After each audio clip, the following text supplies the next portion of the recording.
కథా సౌదామిని కార్యక్రమానికి స్వాగతం, సుస్వాగతం. చిమ్మపూడి ఫౌండేషన్ హైదరాబాద్ మరియు శ్రీకృష్ణదేవరాయ తెలుగు భాషా నిలయం వారు సంయుక్తంగా నిర్వహిస్తున్న కథా సౌదామిని కథా రచయితల సమ్మేళనానికి విచ్చేసిన సాహితీ అభిమానులందరికీ ఇదే మా సాదర స్వాగతం, శుభస్వాగతం. చిమ్మపూడి ఫౌండేషన్ ఎప్పుడు కార్యక్రమాలు నిర్వహించినా వాటిలో ఒక ప్రత్యేకత, ఒక వైవిధ్యం కనిపిస్తుంది. ఆ సంకల్పంలో భాగంగానే నేటి తరం పిల్లలకు కూడా సాహిత్యంపై ఆసక్తి పెంపొందించే ఎన్నో కార్యక్రమాలను నిర్వహిస్తున్నారు. ప్రస్తుతం సుమారు 20-25 మంది బీటెక్ చదువుతున్న సాఫ్ట్వేర్ రంగంలో ఉన్న యువతకు పద్యాలు, లలిత గీతాలు, భక్తి గీతాలు, దేశభక్తి గీతాలు, కథలు వంటి అనేక సాహిత్య అంశాలను ఆన్లైన్ ద్వారా నేర్పిస్తున్నారు. అందుకోసం నా పాట నా మాట అనే ప్రత్యేక గ్రూపును కూడా ఏర్పాటు చేసి అందులో ఆన్లైన్ పాఠాలను నిర్వహిస్తున్నారు. 5 నిపుణులతో కూడిన ఈ టీం ఈ కార్యక్రమాలను ముందుకు తీసుకువెళ్తుంది. ఈ కార్యక్రమాలన్నిటికీ చిమ్మపూడి ఫౌండేషన్ అధ్యక్షులు శ్రీ చిమ్మపూడి శ్రీరామమూర్తి గారు పర్యవేక్షిస్తూ సాహిత్య సేవలో తనదైన ముద్ర వేస్తున్నారు. ఇలాంటి ఎన్నో వినూత్న కార్యక్రమాల్లో భాగంగానే ఈరోజు మన ముందుకు వచ్చిన కార్యక్రమం ఈ కథా సౌదామిని. కథను ప్రేమించేవారిని, కథ రాసేవారిని, కథ వినిపించేవారిని ఒకే వేదికపై తీసుకువచ్చే ఒక అందమైన సాహితీ సమ్మేళనం ఇది. ఈ కార్యక్రమానికి ఎంపికైన గౌరవనీయులైన అతిథులకు, కథా రచయితలందరికీ మరోసారి నా హృదయపూర్వక స్వాగతం పలుకుతున్నాను. ఇక కథాకథనం ప్రారంభిద్దాం. నా పేరు పివిఎల్ సుజాత. ఈరోజు కార్యక్రమానికి వ్యాఖ్యాత్రిగా మీ ముందు రావటం నాకు ఎంతో ఆనందంగా ఉంది. ముందుగా మొదటి బ్యాచ్లోని 5 రచయిత్రులను వేదికపైకి ఆహ్వానిస్తున్నాను.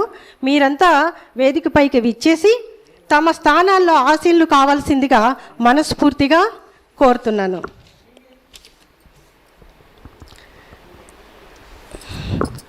అయితే నేను ఒక్కొక్క పేరు, ఒక్కొక్క రచయిత్రిని పిలిచిన తర్వాత మీరందరూ వారికి ఘనమైన చప్పట్లతో స్వాగతం పలుకుదాం మనందరం కలిసి. మొదటిగా శ్రీమతి వారణాసి నాగలక్ష్మి గారు. మేడం ఇక్కడ కూర్చో, ఆసీన్లో వండి. ధన్యవాదాలు. నెక్స్ట్ శ్రీమతి గరిమెళ్ళ సుబ్బలక్ష్మి గారు.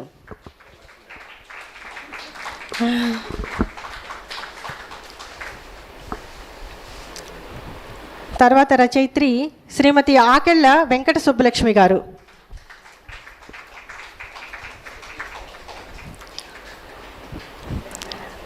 తర్వాత రచయిత్రి డాక్టర్ దేవులపల్లి వాణీదేవి గారు.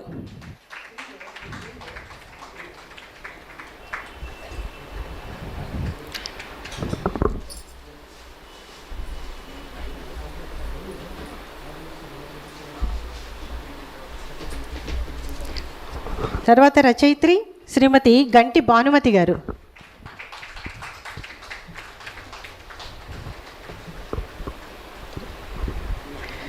నెక్స్ట్ శ్రీమతి ఎలమర్తి అనురాధ గారు.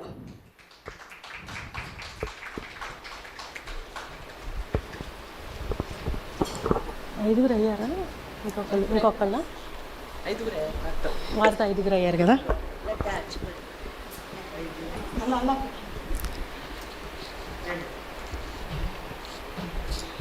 అయితే కథా రచయిత్రులందరికీ కూడా ఒక చిన్న విజ్ఞప్తి.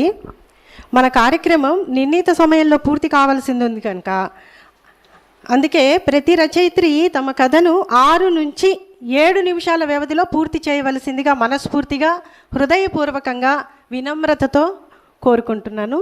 అంతేకాదు కథ చిన్నదైనా దాని భావం బలంగా ఉండాలి, కథనం ఆసక్తికరంగా సాగాలి, వినేవారిలో ఉత్కంఠను కలిగిస్తూ చివరి వరకు కథతో ప్రయాణించేలా ఉండాలి. అలాంటి అద్భుతమైన కథలను వినబోతున్నామనే నమ్మకంతో ఈ తొలి కథా సౌదామిని కార్యక్రమానికి 10 మంది రచయిత్రులను ఎంపిక చేశాం. మొదటి 5 రచయిత్రులు తమ కథలను వినిపించిన అనంతరం వారు తిరిగి తమ స్థానాల్లో ఆసీనులు అవుతారు. ఆ తర్వాత మిగిలిన 5 రచయిత్రులు వేదికపైకి నేను ఆహ్వానిస్తాను. వారు కూడా వారి కథలను మనకు వినిపిస్తారు. వారి కథల్ని మనం ఆస్వాదిద్దాం. కాబట్టి సమయాన్ని దృష్టిలో ఉంచుకొని ప్రతి ఒక్కరూ తమకు కేటాయించిన 6 నుంచి 7 నిమిషాల్లో కథను పూర్తి చేసి ఈ కథా సౌదామిని కార్యక్రమాన్ని మరింత విజయవంతం చేయాల్సిందిగా, సహకరించవలసిందిగా మరొకసారి సాదరంగా కోరుతున్నాను. మరి కథల సుగంధాన్ని వెదజల్లే ఈ కథా సౌధామిని కార్యక్రమాన్ని ప్రారంభించుకుందాం. మొదటి కథా రచయిత్రి శ్రీమతి వారణాసి నాగలక్ష్మి గారు వారి కథను మనకు వినిపిస్తారు.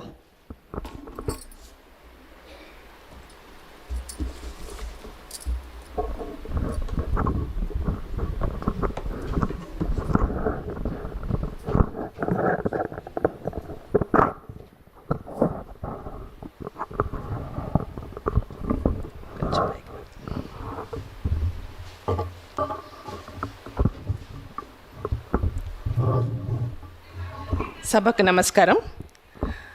కథా సౌదామిని పేర ఇంత చక్కటి కార్యక్రమాన్ని ఏర్పాటు చేసి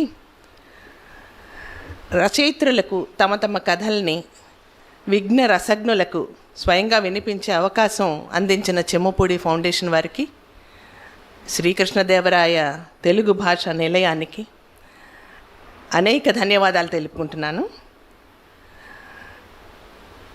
వేదికను అలంకరించిన సహరచయిత్రులకు, ఇతర సాహితీవేత్తలకు, ఆహుతులందరికీ నా నమస్కారాలు. నా మొదటి కథ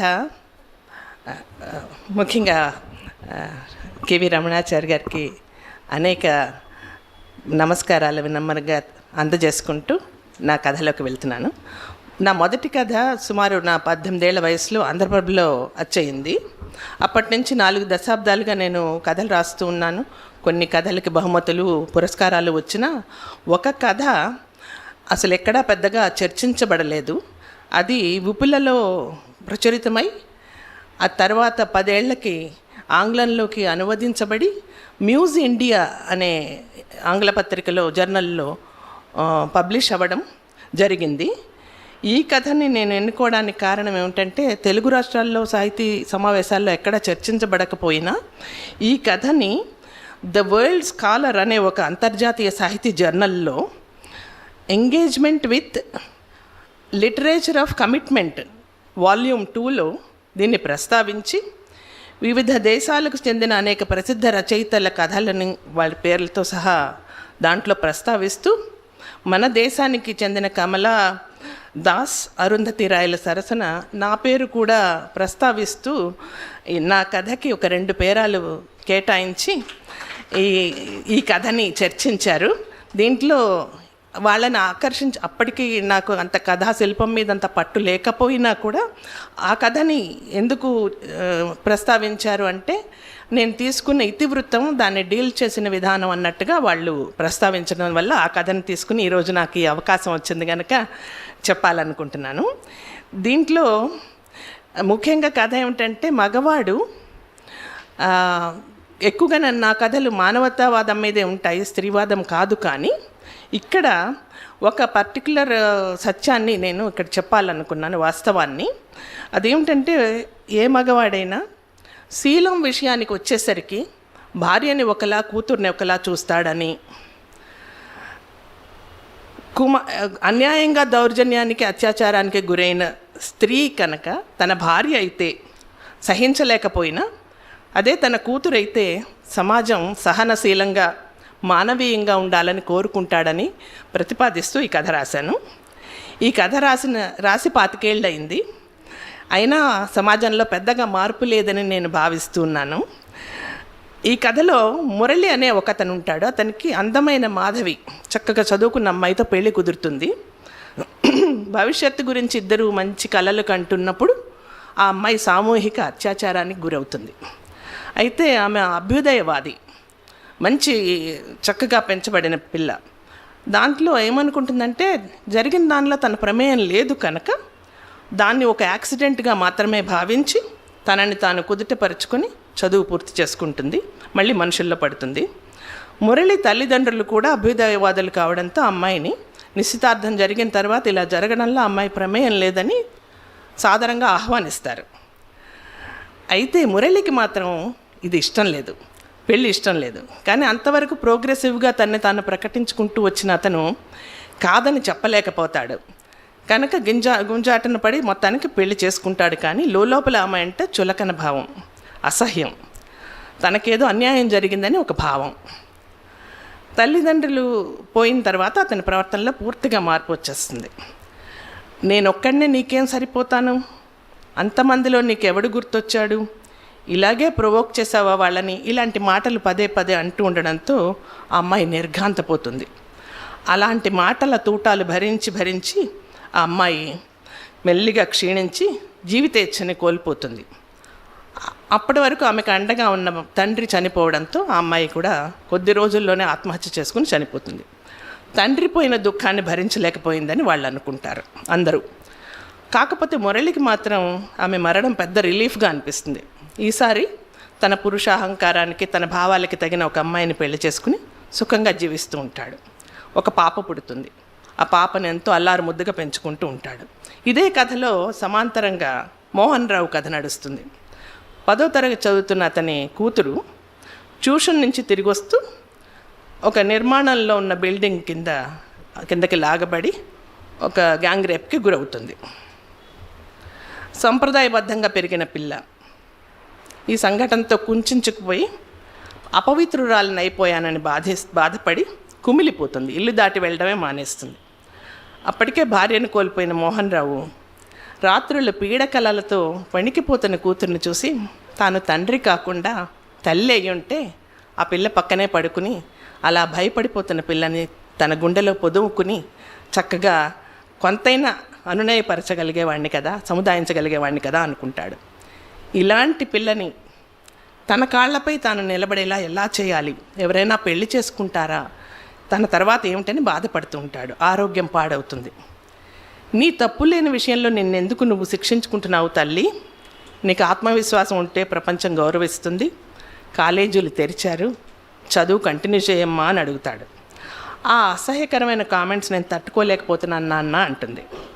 అంతకుముందు అతను గుడికి తీసుకెళ్తాడు మనుషుల్లో పడేయాలనే కోరికతో. వెనక నుంచి ఎవరో అరుస్తారు. చీకట్లో కనిపించలేదు కానీ వెలుగులో దీన్ని చూస్తే ఎవరు రేపు చేస్తాడరా అంటాడు. ఇతను ఉగ్రుడై వెనక్కి తిరిగి చూస్తాడు. ఆ వెకిలి గుంపులో ఎవరని గుర్తుపట్టలేకపోతాడు. అది గుర్తొస్తుంది తనకి ఆ అసహ్యకరమైన కామెంట్స్ అనగానే. సమాజాన్ని ఎదిరించి ముందుకు సాగడం అంత తేలికైన పని కాదనుకుంటాడు. గుండెల్లో సన్నని నొప్పి మొదలవుతుంది. నాకేమైనా అయితే నా కూతుర్ని ఎవరు చూసుకుంటారని దిగులు పడతాడు. ఇంతలో అతని ఫ్రెండ్ రంగారావు వస్తాడు. ఆత్మీయ మిత్రుడు కావడంతో తన మనసులో బాధ అంతా అతనికి చెప్పుకుంటాడు. అప్పుడు రంగారావు అంటాడు, హైదరాబాద్ వదిలేసి వైజాగ్ వెళ్ళరా, అక్కడ నా సైకియాట్రిస్ట్ మిత్రుడు ఒకడు ఉన్నాడు, మీ అమ్మాయికి మంచి కౌన్సిలింగ్ ఇస్తాడు, చక్కగా చదువుకుంటుంది, కొత్త పరిసరాలు అయితే, డిగ్రీ చేతికి వస్తే సహృదయుడు, అన్నీ తెలిసి చేసుకుంటానని ఎవరైనా వస్తే వాడికి ఇచ్చి పెళ్లి చేద్దామంటాడు. అన్నీ తెలిసి ఎవరైనా పెళ్లి చేసుకుంటారంటావా రంగా అంటాడు బెంగగా. ఎందుకు చేసుకోరు, నువ్వు చేసుకోలేదు అంటారు. నేనా అని నిర్ఘాంతపోతాడు మురళి మోహన్ రావు. ఇద్దరూ ఒకరే. భూకంపం వచ్చి దూలాలు గోడలు మీద పడిపోయినట్టు అయిపోతాడు, కూలిపోతాడు. ఎందుకంటే చాలా కాలం కింద జరిగిన మాధవి ఎపిసోడ్ని అతను పూర్తిగా మర్చిపోయాడు. ఏ విధమైన గిల్ట్ ఫీలింగ్ లేకపోవడం వల్ల దాన్ని అలా మర్చిపోగలిగాడు. మిత్రుడు అడిగేసరికి ఆ గతమంతా గుర్తొచ్చింది. అందమైన మాధవి ప్రతిరోజు తన అవమానాలకి క్షీణించిపోయి ఆత్మహత్య చేసుకోవడం వెనక తన పాత్ర అనుమానం లేకుండా భీకరంగా కనిపిస్తుంది. గుండె పట్టుకుని ఒరిగిపోతాడు. చివరికి కథ ఇలా ముగుస్తుంది. అనుభవాన్ని మించిన పాఠం లేదు, కాలం కన్నా గొప్పగా పాఠం చెప్పగల గురువు లేడు. జీవం లేని అతని కాయం లోకానికి ఏదో చెప్పాలని ప్రయత్నిస్తున్నట్టుంది. పాత్రికేయులారా, మిత్రులారా, ఒక కొత్త సహస్రాబ్ది, సరిగ్గా 2000 మొదలైనప్పుడు రాశాను ఈ కథ. ఈ కొత్త సహస్రాబ్దిలోనైనా అత్యాచారానికి గురైన బాలిక గురించి ఇలా రాయకండి. ఆమె మీ తల్లో చెల్లో కుమార్తె కావచ్చు. అలాంటి ఘాతుకానికి ఒడిగట్టిన వ్యక్తులకి రేరెస్ట్ ఆఫ్ రేర్ కేస్ అంటూ మరణదండన విధిస్తే మెర్సీ కోరకండి అని ప్రాధేయపడుతోందేమో ఆ కాయం అని కథ ముగుస్తుంది. అప్పట్లో అత్యాచారానికి గురైన పిల్లల ఫోటోలు యథేచ్ఛగా వేసేవారు. ఆ ఫోటో అలాగా ప్రముఖ పత్రికలో కనపడినప్పుడు రాసిన కథ ఇది. అప్పటి తర్వాత కొద్ది రోజులకే ఈ కథ విపులలో ప్రచురితమైన కొద్ది రోజులకే ఈ చట్టం వచ్చింది. అలాంటి బాధితుల వివరాలు గుప్తంగా ఉంచాలనే ఇది వచ్చింది. ఇది కథాపరంగా శిల్పం పరంగా గొప్పగా లేకపోయినా ఇతివృత్తానికి దాన్ని డీల్ చేసిన విధానానికి ఇలాంటి గుర్తింపు లభించిందని భావిస్తూ దీన్ని మీతో పంచుకునే అవకాశం ఇచ్చిన చిమ్మపూడి ఫౌండేషన్ వారికి అనేక ధన్యవాదాలు తెలుపుకుంటున్నాను. Thank you. ధన్యవాదాలండి. మంచి చక్కని కథ వినిపించారు. నెక్స్ట్ రచయిత్రి శ్రీమతి గరిమెళ్ళ సుబ్బలక్ష్మి గారు.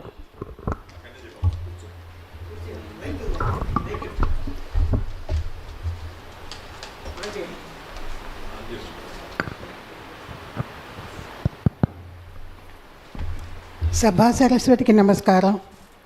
గౌరవనీయులు కేవి రమణ గారికి, జమ్మకూడు ఫౌండేషన్ వారి పెద్దలకి అందరికీ నమస్కారం. రసహృదయులందరూ ఇక్కడ కథ వినడానికి వచ్చారు. వారందరికీ కూడా నా ధన్యవాదాలు. ఇప్పుడు చాలా మంచి ఇతివృత్తంతో వారణాసి నాగలక్ష్మి గారు చక్కటి కథ వినిపించారు మనకి. నాదేంటంటే కొంచెం సరదాగా వెళ్ళిపోదామని అనిపించింది. అందుకోసం కాస్త హాస్యకథ కూడా చెప్పండి అన్నారు. అందుకోసం ఏం మగాళ్ళండి బాబు అనే కథ చెప్దాం అనుకుంటున్నాను. ఇక అందరి మగాళ్ళని కాదు, ఇందులో కథలో ఉన్న మగాళ్ళ గురించి మాత్రం చెప్తున్నాను. ఎందుకే నీకింత తొందర? పొద్దున్నే హడావుడిగా లేస్తున్న భార్య విద్యని రాగయుక్తంగా అడిగాడు బ్రహ్మం. ఎందుకంటే కాసేపటికి కడుపులో గంట మోగితే అప్పుడు తెలుస్తుంది ఎందుకు లేచానో అంటూ విసుగ్గా సమాధానం ఇచ్చింది విద్య. పాపం అనిపించింది బ్రహ్మానికి. నిన్ననే ప్రాజెక్టు పూర్తి చేసి పంపించేశాడు కనుక కాస్త ప్రశాంతంగా ఉన్న బ్రహ్మానికి అద్భుతమైన ఆలోచన వచ్చింది. ఈరోజు వంట ఇంటి డ్యూటీ తను పుచ్చుకుంటేనో అనిపించింది. అంతే అనిపించిందే తడవుగా ఒక్క ఉదుటను మంచం మించి దూకుతున్నట్టే లేచాడు. ఉండు ఉండు ఉండు ఉండు అంటూ విద్య కాళ్ళకి అడ్డం పడిపోయి, ఇవాళ వంటింటి డ్యూటీ నాకు ఇచ్చేయి అన్నాడు. ఆమె ముందు నడుము వంచి చేయి దాచుతూ. మీకా అంది ఆశ్చర్యంగా. ఏ నాకు రాదనుకుంటున్నావా? చిన్నప్పుడు మా అమ్మ వెనకాలే ఉండేవాడిని. పెళ్ళయ్యేదాకా మటుకు అడపా వండుకోకుండానే గడిచిందంటావా? నేను దప్పడం పెట్టానంటేనా ఆ పోపుఘాటు 3 ఊళ్ళు పడుతుంటని చెప్పుకుంటారు అందరూ. అందుకని ఓ కాంతామణి, నీ పతిని తక్కువ అంచనా వెయ్యకు. ఈరోజు వంటింటిని నాకు వదిలే. ఆహా అది కాదు అంటూ ఏదో అనబోయిన విద్యతో, 2 నెలల నుంచి నా ప్రాజెక్టు గొడవల్లో నేనుంటే పాపం ఇంటా బయట నువ్వే సంభాళించుకున్నావు. ఈ పూట నిన్ను సేవించుకునే అవకాశం ఇవ్వు అని బతిమాలుతూ చిన్నప్పుడు స్కూల్లో కాలేజీల్లో చేసిన అభినయాన్ని మరోసారి విద్య ముందు ప్రదర్శించాడు బ్రహ్మం. మీకెందుకండి అనబోయిన విద్య మెదడులో మెరుపులాంటి ఆలోచన వచ్చింది. వెంటనే వరమిస్తున్న దేవతల అభయహస్తం చూపిస్తూ తథాస్తు అంది నవ్వుతూ. బ్రహ్మానికి బ్రహ్మానందం వేసింది. అతనికి వంట చేయడం అన్నా పిల్లల్ని ఆయించడం అన్నా చాలా ఇష్టం. ప్లీజ్.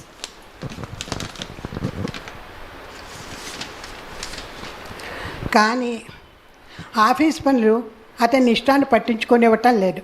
అంటూ ఇప్పుడు విద్య అతని కోరికని మన్నించగానే బ్రహ్మానికి ఏనుగెక్కినంత సంబరం అనిపించింది. మీరు ముందు ఫ్రెష్ అయ్యి రండి, ఒక కాఫీ మటుకు నేను చేసి తెస్తా, తర్వాత మీ ఇష్టం అంది విద్య. ఇద్దరూ హాలిడేని ఆస్వాదిస్తూ విద్య చేసి తెచ్చిన కాఫీ తాగాక వంటింటి వైపు నడవబోతున్న వాడల్లా వెనక్కి తిరిగి, నిజంగా రావు కదా వంటింట్లోకి అని అడిగాడు. ఓహో అంటూ కళ్ళని చక్రాల్లా గుండ్రంగా తిప్పుతూ తల అడ్డంగా ఆడించింది విద్య. అయినా నమ్మకం కుదరక అలమారు వైపు వెళ్ళి పైన కల్పించిన 4 వీక్లీలని తెచ్చి విద్య పక్కన టేబుల్ మీద పెట్టి టీవీ ఆన్ చేసి రిమోట్ విద్య చేతికి ఇచ్చి, నువ్వు కదలకుండా హాయిగా బుక్స్ చదువుకుంటూ టీవీ చూస్తూ కూర్చో, కదిలితే ఊరుకోను సుమా అని బెదిరించి మరీ నిష్క్రమించాడు అక్కడి నుంచి. కాసేపటికే వంటింట్లోంచి గుమగుమలు వీళ్ళింటోకే కాకుండా పక్కింటో కూడా వ్యాపించాయి. సరిగ్గా 11 గంటలకల్లా మామిడికాయ పప్పు, గుత్తి వంకాయ కూర, మామిడికాయ కొబ్బరికాయ పచ్చడి, గుమగుమలాడుకున్న దప్పలంతో సహా డైనింగ్ టేబుల్ మీద వంటకాలు చేరిపోయాయి. అవే కాక ఆ రోజు స్పెషల్ అంటూ కమ్మని సేమియా పాయసం కూడా చేశాడు. వంట చేయడమే కాదు, ఆ వంటల్ని టేబుల్ మీద అందంగా ఎలా అమర్చాలో కూడా కళాదృష్టి గల బ్రహ్మానికి చాలా బాగా తెలుసు. అంత బాగా అమర్చిన బ్రహ్మంలోని కళాదృష్టిని ఎంతో అభినందించింది విద్య. ఇంతకన్నా ఆనందమేమి అని పరవశించి పాడుకున్నాడు అతను. పని అంతా అయ్యాక మళ్ళీ శుభ్రంగా స్నానం చేసి భోజనం చేద్దామని వచ్చిన బ్రహ్మానికి టేబుల్ మీద ఎంతో అందంగా అమరిన ఆ వంటకాలని తన మొబైల్లో ఫోటోలు తీస్తున్న విద్య కనిపించింది. వాటికెందుకు ఫోటో, నీకంత ముచ్చటగా ఉంటే నాకు తీ అన్నాడు నవ్వుతూ. మీకన్నానా అంటూ అతనిని 3-4 యాంగిల్స్లో ఫోటోలు తీయడమే కాకుండా అతనితో కలిసి సెల్ఫీలు కూడా తీసేసుకుంది విద్య. ఇద్దరు ఎంచక్కా కబుర్లు చెప్పుకుంటూ జోక్స్ వేసుకుంటూ ఎంతో రుచిగా ఉన్న ఆ భోజనాన్ని ఆస్వాదించారు. Thank you. మన్నాడు బ్రహ్మం ఆఫీస్లో ఉన్నప్పుడు అతనికి బ్రహ్మం గారు మీరేనా అంటూ ఫోన్ వచ్చింది. అవునన్నాడు. మేము హీ టీవీ ఛానల్ నుంచి మాట్లాడుతున్నామండి, మీకు ఫస్ట్ ప్రైజ్ వచ్చింది, కంగ్రాచులేషన్స్ అని వినిపించింది అవతల నుంచి. అతనికి ఏమీ అర్థం కాలేదు. టీవీయా, ప్రైజా, నే ఏ పోటీలోనూ లేనే అన్నాడు ఆశ్చర్యంగా. లేకపోవడం ఏంటండి, భార్యల దినోత్సవం సందర్భంగా మా ఛానల్ భార్యలకు పోటీ పెట్టింది. ఈరోజు భార్య భర్త చేత ఎంత బాగా వంట వండిస్తుందోనని ఆ పోటీ. ఎవరింట్లో వాళ్ళే భర్తల చేత వండించి ఆ వీడియోని మాకు పంపాలన్నమాట. అలా వచ్చిన వీడియోలో మీ వీడియోకి ఫస్ట్ ప్రైజ్ వచ్చింది. ఏ మాటకు ఆ మాట చెప్పుకోవాలండి. మీరు వంట మటుకు బ్రహ్మాండంగా చేశారు. ఆ చెయ్యడం కూడా విసుగనేది అస్సలు మొహం మీద కనపడకుండా ఎంతో పరవశించిపోతూ చేశారు.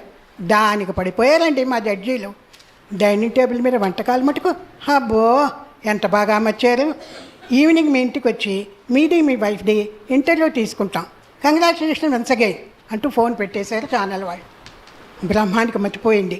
ఏదో తనకున్న సరదా కొద్దీ కొంత, విద్యకి రెస్ట్ ఇద్దామని కొంత వంట చేశాడు. అది తన ఇంటో తన వంటింటో, కానీ అది ఇలా ఛానల్స్కి ఎక్కిస్తుంది ఆ విద్య. ఎంత ధైర్యం! ఇది కనుక అమ్మ నాన్న అక్క బావ మిగిలిన చుట్టాలు స్నేహితులు చూస్తే ఎంత అవమానం, ఎంత అవమానం. అసలు ఈ విద్యకు బుద్ధి ఉందా? గుట్టుగా ఉండవలసిన విషయాన్ని టీవీకి ఎక్కిస్తుందా? వెంటనే ఇంటికి ఫోన్ చేశాడు. అప్పుడే మీకు ఫోన్ చేశారా ఛానల్ వాళ్ళు? నాకు చేస్తే ఇప్పుడే మీ నెంబర్లు ఇచ్చాను, మనకే ఫస్ట్ ప్రైజ్ వచ్చిందండి, నాకు ఎంత సంతోషంగా ఉందో అంటూ సంబరపడుతున్న విద్యని కాసేపు ఆగు అంటూ అరిచి, అసలు నువ్వు వీడియో ఎప్పుడు తీసావు? నేను వంట చేస్తున్నసేపు నువ్వు రూమ్లోనే ఉన్నావు కదా అని అడిగాడు. సంతోషాన్ని కాసేపు పక్కకి పెట్టి కాఫీ కలపడానికి వెళ్ళినప్పుడు వంటింట్లో కిటికీ పైన కెమెరా పెట్టి వీడియో ఆన్ చేశానండి, అదే తీసేసాను మొత్తం అంతా. ఎంత బాగా వచ్చిందో. నేను సాయంత్రమే ఛానల్ వాళ్ళకి పంపేశాను. ఇవాళ భార్యల దినోత్సవం కదా, అది ఇవాళే వేస్తాటండి. చివరి మాట చెప్పేటప్పుడు పక్కకు పెట్టిన సంతోషం మళ్ళీ విద్య గొంతులోకి వచ్చింది. నా మొహల్లా ఉంది. అది ఛానల్లో వస్తే మా అమ్మ నాన్న చూసి ఏమనుకుంటారు? చూసిన వాళ్ళు ఏమనుకుంటారు? ఆ మాత్రం తెలియొద్దు నీకు? ఏ వాళ్ళకి తెలియకుండా చేస్తే పర్వాలేదా? ఇంట్లో పెళ్ళానికి కాళ్ళు నొక్కొచ్చు, కానీ బయట వాళ్ళకి తెలియకూడదా? ఎంచక్క వంట చేసి పెళ్ళానికి పెట్టచ్చు, కానీ అది చుట్టాలకి తెలిస్తే నామోషియా? నలుగురు ముందు పెళ్ళా మీద అరిచేస్తేనే పెద్ద మొగాళ్ళు అయిపోతారా? చేసే పని ధైర్యంగా చెప్పలేని మీరేం మొగాళ్ళండి బాబు అంటూ ఫోన్ పెట్టేసింది విద్య. తల పట్టుకున్నాడు బ్రహ్మ. నాకు అవకాశం ఇచ్చినందుకు ధన్యవాదాలు. ధన్యవాదాలండి. చాలా చక్కని కథ, హాస్య కథ వినిపించారు. అందరిలో హాల్లో అందరికీ నవ్వులు ఊహించారు. అయితే నెక్స్ట్ కవయిత్రి ఆకెళ్ళ సుబ్బలక్ష్మి గారు. ఆకెళ్ళ వెంకట సుబ్బలక్ష్మి గారు సాహిత్యశ్రీ. వీరి బిరుదు సాహిత్యశ్రీ. శ్రీమతి ఆకెళ్ళ వెంకట సుబ్బలక్ష్మి గారు ప్రముఖ బాల సాహిత్యవేత్త, రచయిత్రి. వీరి బాలల కథలు మహారాష్ట్రలోని 7, 9వ తరగతి పాఠ్య పుస్తకాల్లో చోటు చేసుకున్నాయి.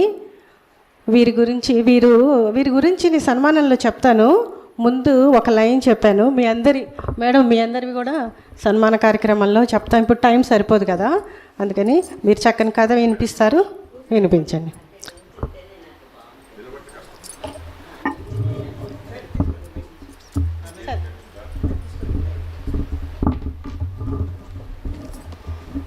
సభకు నమస్కారం.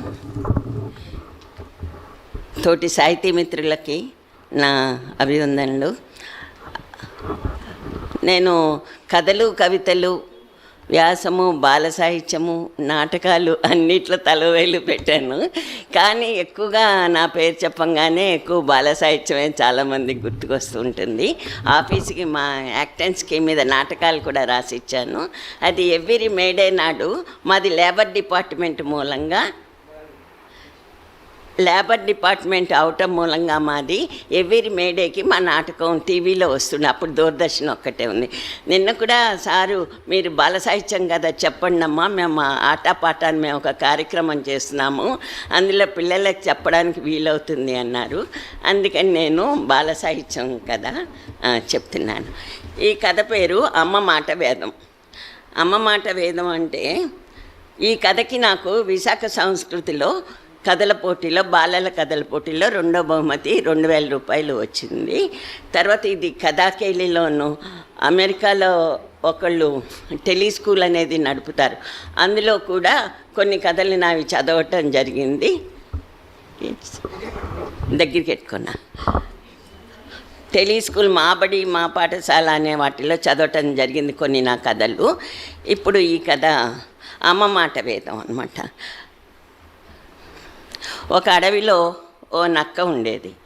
దానికి లేక ఒక పిల్ల పుట్టిందనమాట. దాంతో ఈ నక్క ఆనందానికి హద్దు లేకుండా అయిపోయింది. లేక పుట్టడంతో దాన్ని ఎంతో గారాబంగా పెంచసాగింది అనమాట. ఈ తల్లి గారాబంతో ఈ నక్క పిల్ల చాలా అల్లచిల్లరిగా తయారయ్యి అన్నీ తుంటరి పనులు చేసి ఇతర జంతువుల్ని చాలా బాధిస్తూ ఉండేది. తల్లి చెప్పినా వినేది కాదు, చుట్టుపక్కల జంతువులు చెప్పినా వినేది కాదు, చాలా అల్లరి చేస్తూ ఉండేది. ఈ నక్కపిల్ల ఆడగడాలు మితిమీరిపోయాయి. దానికి తోడు అది మిమిక్రీ నేర్చుకుందనమాట. దాంతో అది ఇంకా అసలే కోతి కళ్ళు తాగింది అన్నట్టు ఇంకా అల్లరి ఎక్కువైపోయింది అన్నమాట. ఎక్కువైపోయి రకరకాల జంతువుల గొంతువులు అనుకరించి శత్రువులు, ఇప్పుడు ఎలకొస్తే పిల్లిలా, పిల్లి వస్తే కుక్కలాగా, ఏనుగు వస్తే సింహంలాగా అలా రకరకాల గొంతులు చేసి వాటిని భయపెట్టి అవి భయంతో అటు ఇటు పరుగులు ఎత్తుతుండే ఇది విరగబడి నవ్వుతూ ఉండేది అనమాట. అలా దానికి అల్లరి చాలా ఎక్కువైపోయింది అనమాట. ఎక్కువైపోయింది. ఒకరోజు ఈ నక్కపిల్ల విహారానికి బయలుదేరిందనమాట. అన్ని వసతులతో ఉన్న ఒక చక్కని గుహ కనపడింది దానికి. పక్కనే ఒక నది ఉంది. అందులో ఆనందంగా చేరిపోయింది నక్కపిల్ల. చాలా విశాలమైన అంటే పెద్ద గుహ ఉంది, పక్కన అడవి ఉంది, పైన చెట్లు ఉన్నాయి, పర్వతం మీద ఉంది. దాంతో చుట్టుపక్కల జంతువులు ఎలా వస్తున్నాయి, ఎలా వెళ్తున్నాయి అవన్నీ కూడా బాగా కనిపిస్తూ ఉండేది దానికనమాట. ఆ గుహ చాలా నచ్చింది దానికనమాట. నీటికై జంతువులు వస్తూ ఉంటే వాటిలో నచ్చినవి తినేసేది. అంతేకాకుండా ఏ జంతువు అయినా చాలా దాహంతో వచ్చి నీళ్ళు తాగబోయేటడికి సరిగ్గా అదే సమయానికి శత్రువు గొంతులాగా అరిచేది, మిమిక్రీ చేసేదన్నమాట. ఉదాహరణకి ఏనుగు రాగానే సింహంలాగా అరిచేది, ఆవు రాగానే పులిలాగా. అలాగా ఈ ఎలకలు అవి వెంట పాపం పారిపోయావు. ఈ గొంతు విని అమ్మో శత్రువులు వస్తున్నాయి, నీళ్లు తాకుండా పారిపోయాయి. అయితే ఈ ఏనుగు, ఆవులు ఇలాంటివి పరిగెత్తలేవు కదా. పరిగెత్తలేక హడావిడి పడి ఒక్కోసారి పడిపోయి అట్లా చేస్తున్న దీన్ని చాలా సరదాగా ఉండేదన్నమాట. అబ్బా భలే భలే అనేసి ఆ పెద్ద జంతువులు తనకి భయపడడం చూసి చాలా ఆనందంగా ఉంటుందన్నమాట. అలా ఏడిపించి తర్వాత వాటిల్లో తనకి నచ్చిన జంతువు ఏదైనా వస్తే ఆ జంతువుని చంపి తినేసేసి హాయిగా విశ్రాంతి తీసుకుంటుండేది. అలా దానికి ఇల్లు బాగుంది, వసతి బాగుంది, ఎదురుగున్న కాలక్షేపానికి ఉంది. దాంతో దానికి ఆనందానికి పట్టపగ్గాలు లేకుండా అయిపోయింది. ముఖ్యంగా తల్లి పౌరు లేదు దాని దృష్టిలో. ఇక్కడ నుంచోకు, అక్కడ కూర్చోకు, పెద్దవాళ్ళని ఇలా అనుకు, అలా అనుకు, ఎవరిని ఎక్కిరించుకు అంటే చెప్తూ ఉండేది తల్లి అనమాట. ఆ తల్లి బాధ లేదని నాకు చాలా ఆనందించేస్తుంది అనమాట. ఆనందించేసి హాయిగా ఉంటుంది ఆ గుహలో. ఇంతట్లోకి ఒకరోజు ఇక్కడేమో అడవిలో తల్లి చాలా బాధపడుతుంటుంది. ఈ పిల్ల పోయి కనపట్టలేదు, దీనికోసం చాలా వెతుకుతూ వస్తుంది. ఇంతట్లోకి ఒకరోజు ఏమవుతుంది, ఆ నది ఒడ్డిన జంతువులన్నీ మాట్లాడుకుంటూ ఉంటాయి. ఆ గుహేమో ఒక పులిదన్నమాట. ఆ పులి పక్కారణ్యంలో తల్లిగారి ఇంటికి వెళ్తుంది అనమాట. అయితే తిరిగి వచ్చేస్తుంది. అమ్మయ్య మన పులిరాజు తిరిగి వచ్చేస్తున్నాడు, మనకి ఎంత ఆనందంగా ఉంటుంది. అది లేకపోవటం మూలంగా ఈ గుహలో రకరకాల జంతువులు చేరాయి. ఇదివరకైతే ఒక పులిని చూసుకుంటే సరిపోయేది జాగ్రత్తగా, అది ఎప్పుడు వస్తుంది ఎప్పుడు వెళ్తుంది అట్లా. ఇప్పుడు ఏ జంతువు ఎప్పుడు వస్తుందో తెలియటం లేదు వీళ్ళకనమాట. అందుకని అవి చాలా కంగారు పడి మన పులిరాజు వస్తే మనకి ఎంత ఆనందంగా ఉంటుంది అని చెప్పి అనుకుని మాట్లాడుకుంటుంటాయి. అదే సమయానికి తల్లి అక్కడ వస్తుంది, ఆ నది దగ్గరికి వస్తుంది. వచ్చి ఇంకా రాగానే దీనికి అర్థమైపోయింది ఆ గుహలో ఉన్నది తన కూతురే అని అర్థమైపోతుంది అనమాట. అప్పుడు ఒక గుహలో ఒక జంతువు ఉంటుంది, 2 ఉంటాయి. కానీ ఇన్ని జంతువులు ఒకే గుహలో ఉన్నాయంటే అది తప్పకుండా తన కూతురేను అది మిమిక్రీ చేస్తుందని అర్థమైపోతుంది దీనికి. ఈ తల్లి నక్కకి అర్థమైపోయి ఏం చేస్తుంది, భయపడిపోతుంది. పులి వస్తుంది కదా, పులి వస్తే దాన్ని వదలదు కదా, పిల్లని వదలదు కదా, ఎలాగా పిల్లని ఎలా రక్షించుకోవాలని చాలా బాధపడుతూ ఉంటున్నాను, భయపడిపోతూ ఉంటున్నట్ట. అప్పుడు ఈ మిగతా జంతువులు అంటాయి అన్నమాట, ఈరోజే వస్తుంది, బయలుదేరింది, కొండెక్కుతోంది అని చెప్పాడు. ఈ తల్లి ఇంకా భయపడిపోతుంది. ఇంకా ఏం చేయాలి, పిల్లల్ని ఎలా రక్షించుకోవాలి అని చెప్పి చివరికి ప్రాణాలకు తెగించి పులి ముందరికి వెళ్తుంది అనమాట. పులి ముందరికి వెళ్ళిపోయేటప్పటికి పులి అడుగుతుంది ఏంటనే గాంధీస్తుంది అనమాట. గాంధీంచేటప్పటికి పులిరాజా మీరు ఇప్పుడు గుహలోకి వెళ్ళకండి, ప్రమాదం అంట. ఏంటి నాకేం ప్రమాదం, నేను అడవికి రాజునే, నాకేం ప్రమాదం అని అంటుంది. ఇది ఆఫ్టర్ ఆల్ నక్క కదా, తను పులి కదా, నన్ను భయపడుతుందంటే అని అనుకున్నాను. కాదు పులిరాజా, ఆ గుహలో ఒక వేటగాడు ఉన్నాడు, మాటేసున్నాడు, అతని పులిగోళ్ళు పులి చర్మం కావాలట, అందుకోసం మాటేస్తున్నాడు, మీరు ఎప్పుడు వస్తారని చూస్తున్నాడు, మీరు గుహలోకి వెళ్తే అతను మిమ్మల్ని చంపేసి మీ గోళ్ళు చర్మము తీసుకుపోతాడు అని నక్క తల్లి చెప్తానేమో కొంచెం పులి కూడా ఆలోచిస్తున్నాడు. తనేమో వెలుగులో ఉన్నాడు, లోపలికి వెళ్ళిపోతే కనిపిస్తాడు వేటగాడు గుహలో ఉన్నాడు, నక్కి ఉంటాడు కదా, కనపడ్డు. అందుకని నిజమే అంత తెలివి తక్కువగా మూర్ఖంగా నేను ఇప్పుడు గుహలోకి వెళ్ళటం ఏంటి అని అనుకుంటాడు. కానీ పులిరాజు కదా, కోపం వస్తుంది. ఏంటి నేను అలాంటి రోడ్లట్టు తిరగడం అనుకుంటాం మనం మనుషులైతే, నేను అడవులు చెట్లు చామలు పట్టు తిరగాల, నా గుహ వదిలేసి అని అంటుంది అనమాట. వదలొద్దు, మేము ఏదో ఒక పని చేసి ఆ మానవుని ఆ గుహలోంచి తరిమేస్తాం, 1-2 రోజులు మీరు ఓపిక పట్టండి, అప్పుడు మళ్ళీ మీకు కబుర్ చేస్తాం, మీ గుహలోకి మీరు వచ్చేయండి అని అంటుంది అనమాట. అనేటడికి సరే, ఇది గంభీరంగా భయం లోపల, వేటగాడంటే భయమే కదా, పులైన అక్కడ వెనక్కి వెళ్ళిపోతాను. ఇంతలోకి ఈ పిల్ల లోపల ఏడుస్తూ కూర్చుంది కదా, అయ్యో తల్లి మాట వినలేదే, వచ్చి గుహలో ఉన్నాను అది ఇది భయపడి ఏడుస్తుంటుంది కదా. అయితే తల్లి కొంటే అది కూడా వింటుంది అనమాట. తల్లి వచ్చిందని కొంచెం ధైర్యం వస్తుంది. సరే, ఈ పులిని వెనక్కి పంపేసి ఈ తల్లి గుహలోకి వెళ్తుంది. ఆ పిల్ల ఓ మూల కూర్చుని ఏడుస్తున్నదల్లా వచ్చి తల్లిని కావలించుకుంటుంది అనమాట. అమ్మ, నీ మాట ఎప్పుడు కాదనను, నీ మాట వేదంలా చూసుకుంటాను అంటుంది. ఎందుకంటే తన ప్రాణానికి కూడా జంకకుండా తల్లి ఆ పులికి ఎదురెళ్ళి తనని కాపాడింది. తల్లి తప్పితే ఎవరు అలాంటి త్యాగాలు చేయరు కదా. అందుకని అంటే ఇది పిల్లలే చెప్తాం కాబట్టి మేము చెప్తాం అనమాట. అందరూ అమ్మ మాట వినాలి తప్పనిసరిగా.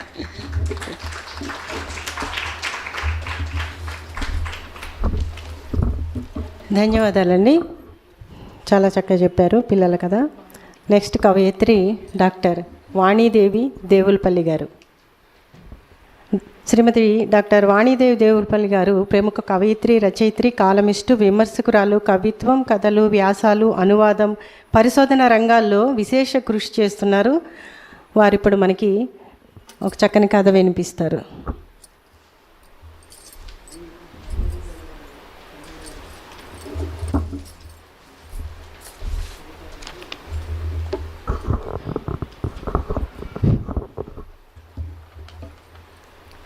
వేదిక మీద ఆసీనులైన నా తోటి కథా రచయిత్రులు, కింద ఉన్నటువంటి పూజ్యులు, నా గురుతుల్యులైనటువంటి రమణాచారి గారికి ప్రణామములతో, చిమ్మపూడి శ్రీరామమూర్తి గారి అవకాశం నాకు కథా సౌదామిని అనేటువంటి చక్కని కార్యక్రమం ద్వారా ఈరోజు నాకు ఈ అవకాశం ఇచ్చినటువంటి వారికి, పొత్తూరి సుబ్బారావు గారు ఉన్నారు ఇక్కడ, వారి సాహితీ కిరణంలో నాది లైఫ్ ఈజ్ బ్యూటిఫుల్ అనే కాలం కింద కథలు రాశాను. అందులోదే ఈరోజు ఈ కథ. మిగతా అందరికీ కూడా శుభ సాయంత్రంతో నా కథ. రఘురామ్ చాలాసేపటి నుండి అమెరికాలో ఉన్న కొడుకు శ్రీధర్తో ఫోన్లో మాట్లాడుతున్నారు. రఘురామ్, వసంత దంపతులకు ఒక కూతురు, 2 కొడుకులు. చిన్న కొడుకు మధు బెంగళూరులో ఉంటాడు ఉద్యోగరీత్యా. కూతురు నవ్య, తర్వాత వీళ్ళిద్దరు. డిగ్రీలో ఉండగానే దగ్గరి బంధువుల నుండి ప్రపోజల్ రావడంతో మంచి సంబంధం అని చేసేశారు నవ్య పెళ్ళి. అబ్బాయి చదువుకున్నప్పటికీ ఊళ్ళో వ్యవసాయం, రైస్ మిల్లుల వ్యాపారంలో తండ్రికి సహాయంగా ఉంటూ ఊళ్ళోనే సెటిల్ అయ్యాడు. మగపిల్లలు కూడా సెటిల్ అయ్యాక తన రిటైర్మెంట్ తర్వాత హైదరాబాద్లోనే ఒక ఫ్లాట్ కొనుక్కుని అక్కడే ఉంటున్నారు రఘురామ్, వసంత. కొడుకుతో వీడియో కాల్లో అంటున్నారు రఘురామ్, నానా కోవిడ్ మహమ్మారి వల్ల 2 ఏళ్ళు అవుతోందిరా మీరు ఇండియా రాక. ఇప్పుడు తగ్గుముఖం పట్టింది కాబట్టి ఈ ఉగాదికి ప్లాన్ చేసుకుని పిల్లలు రాధతో వచ్చేయిరా, ఈ పండక్కి అక్క వాళ్ళు వాళ్ళ ఊరు రమ్మంటోంది, మమ్మల్ని కూడా, మిమ్మల్ని మధు కుటుంబాన్ని కూడా పిలుస్తుందట. సంతోషంగా చెబుతూ పోతున్నారు రఘురామ్. శ్రీధర్ అంటున్నాడు, నాకు కుదురుతుందో లేదో, పోనీ మీరే అమెరికా రండి నాన్న. అయినా మేము వచ్చిన అక్క వాళ్ళ పల్లెటూళ్ళలో పిల్లలకి ఎంతో వస్తుంది నాన్న, బోర్ ఫీల్ అవుతారు. రఘురామ్కు కొడుకు మాటలు రుచించలేదు. ఏంట్రా వాళ్ళకంటే ముందు నువ్వే వాళ్ళు ఉండలేరు ఆ పల్లెటూళ్ళలో అంటున్నావు? ఒకవేళ పిల్లలు తెలిసి తెలియకన్నా కూడా నువ్వు అత్త వాళ్ళింటికి కదరా నానా, అలా అనకూడదు, వెళ్ళాలి కదా ప్రేమతో రమ్మంటున్నప్పుడు అని సర్ది చెప్పాల్సింది పోయి వాళ్లకు వత్తాసుగా మాట్లాడడం ఏమీ బాగోలేదురా. రఘురామ్ గొంతులో ఆవేదన. నాన్న ఇలా అంటున్నానని అనుకోకపోతే 15 ఏళ్ల క్రితం పెద్దత్త సమ్మర్ హాలిడేస్లో మమ్మల్ని పంపించమని నిన్ను ప్రేమతో అడిగితే నువ్వేమన్నావు గుర్తు చేసుకో ఒక్కసారి. ఎండాకాలం పిల్లలు ఏసీలు లేకపోతే ఈ వేడికి ఉండలేరక్కయ్యా అనలేదు? అత్త వెంటనే మా బెడ్రూమ్లో పెట్టించాంరా ఏసీ అని సంతోషంగా చెప్పబోతే ఒక్క రూమ్లో కూర్చుని ఎంతసేపు ఆడుకుంటారక్కయ్యా, బోర్ కొడుతుంది వాళ్ళకి, మళ్ళీ ఎప్పుడైనా వస్తారులే అని నువ్వన్నప్పుడు పాపం అత్త ఎంత చిన్నబుచ్చుకుంది మొహం, గుడ్ల నిండా నీళ్లు తీసుకుని వెళ్ళిపోయింది కదా. అప్పుడు నువ్వు మాకు వత్తాసు పలకలేదా నాన్న? ఎవరి పిల్లల గూర్చి వాళ్ళు ఆలోచిస్తే తప్పేంటి చెప్పండి. రఘురామ్ ఒక్కసారిగా హతాశుడయ్యాడు శ్రీరామ్ మాటలకు. 15 ఏళ్ల క్రితం సంఘటన వాడికి ఇంకా గుర్తుందా? సారీ నాన్న, నిన్ను బాధ పెట్టాలని కాదు, తండ్రి మనసు పిల్లల పట్ల ఎలా ఉంటుందో చెప్పడానికి మాత్రమే అప్పటి సంఘటన గుర్తు చేశాను అంతే. ఓకే బాయ్ నాన్న, నేను రేపు మాట్లాడతాను, మళ్ళీ ఆఫీస్ కాల్స్ ఉన్నాయి. ఫోన్ కట్ అయింది. రఘురామ్ ఒక్కసారి 15 ఏళ్ల వెనక్కి వెళ్ళాడు. ఆ రోజు తనకు గుర్తుంది. పాపం పెద్దక్క ఊళ్ళో ఉంటుంది, ఎప్పుడూ మేము రావడమేనారా తమ్ముడు, నువ్వు మరుదలు ఉద్యోగస్తులు, పని ఒత్తిడితో కుదరదు అంటారు. ఎప్పుడు మా ఊరు రమ్మన్నా, పోనీ వేసవి సెలవులే కదా పిల్లలనైనా పంపరాదా 4 రోజులు? ఆప్యాయంగా ప్రేమగా అడిగింది అక్కయ్య. తనకు పిల్లలు అక్కడ ఇబ్బంది పడతారేమో సౌకర్యాలలేమితో అనిపించింది. అందుకే అన్ని రూముల్లో ఏసీలు లేవు కదా అన్నాడు. తాను ఆ మాట అంటున్నప్పుడు అక్కయ్య ఆర్థిక స్థితిని ఎత్తి చూపి ఆమెను బాధకు గురి చేస్తున్నానని తనకు తెలియలేదు. తన మాట అక్కయ్య మనసును ములుకులా తాకి ఉంటుంది పాపం. తనెంత తప్పు చేశాడు? అక్కయ్య ప్రేమను, ఆత్మీయతను డబ్బుతో తూకం వేశాడు. మేనత్తగా ఆమె ప్రేమను పిల్లలకు దూరంగా ఉంచాడు. ఆ విషయం చిన్ని శ్రీధర్ బుర్రలో కూడా బలంగా నాటుకుపోయింది. మనం చేసిందే మన పిల్లలు చేస్తారు కదా, నేను చేసిన పనే నా కొడుకు చేస్తే నా వరకు వచ్చేసరికి వాడు చేసేది తప్పు అని తెలిసొచ్చింది. రఘురామ్కి ఎందుకో ఆనాటి పెద్దక్క చిన్నబుచ్చుకున్న మొహం, నీళ్లు నిండిన కళ్ళ ముందు కదలాడాయి. ఎంత ఆపుకుందామన్నా కన్నీళ్లు ఉబికొచ్చాయి. అలా ఎంతసేపు ధారగా ప్రవహించాయో వాటిని తుడుచుకునే ప్రయత్నమూ చేయలేదు. ఏంట్రా ఒక్కడివి అలా కూర్చున్నావు? పరందాములు మామయ్య మాటలకు గబగబా కళ్ళు తుడుచుకుంటూ, మామయ్య నువ్వెప్పుడొచ్చావు? రా లేచి ఎదురెళ్ళాడు రఘురామ్. నువ్వు శ్రీధర్తో ఫోన్ మాట్లాడుతున్నప్పుడే వచ్చాను. అంటే మా సంభాషణ అంతా? విన్నాన్రా. 15 ఏళ్ల క్రితం మాధవి నిన్ను పిల్లల్ని పంపించమని అడిగినప్పుడు నీ పక్కన నేను ఉన్నాను, నీకు గుర్తుంటే. అవును గుర్తొచ్చింది మామయ్య అప్పుడు తన పక్కనే ఉన్నాడు. ఆనాడు నేను చేసిన తప్పే మామయ్య, బాంధవ్యాల విలువ తెలియక అలా ప్రవర్తించాను మాధవి అక్కతో. కానీ ఇప్పుడు అదే తప్పు శ్రీధర్ చేసి వాడి పిల్లలకు మేనత్త ప్రేమను దూరం చేస్తున్నాడు కదా మామయ్య, ఏం చేయాలి? రఘురామ్ మొహం చూస్తే జాలేసింది పరందామయ్యకు. పిల్లలకు మనం ఏదిస్తే అదే వస్తుందిరా రఘురామ్. బంధాలు పెంచుకోవడం అనేది సున్నితమైన అంశం. కుటుంబ బంధాలు మరీ సున్నితం. మాట జారితే మనసులు నొచ్చుకుంటాయి. బంధాలు దూరం అవుతాయి. మాధవి నీ మాటకు మాట అనలేక కాదు ఆ రోజు. తోబుట్టువుల బంధం విలువ తెలుసు కనుక నీకన్నా వయసులో పెద్దయినా గుడ్లలో నీరు గుడ్లలోని కుక్కుని వెళ్ళిపోయింది మారు మాట్లాడకుండా. కానీ మీరెళ్లకున్నా వస్తూ పోతూనే ఉందిరా. పిల్లల పట్ల నీ పట్ల మమకారం ఇసుమంత తగ్గలేదు ఆమెకు. జీవితం అనుభూతుల పూలచెండురా రఘురాం. మరీ ముఖ్యంగా పిల్లలకు అందమైన అనుభూతులను వ్యక్తిత్వాలను ఇవ్వాలి మనం. వాళ్ళు జీవితాంతం అవి నెమరేసుకుంటూ ఆనందంగా సాగిపోతారు, చక్కటి వ్యక్తిత్వాలను సంతరించుకుంటారు.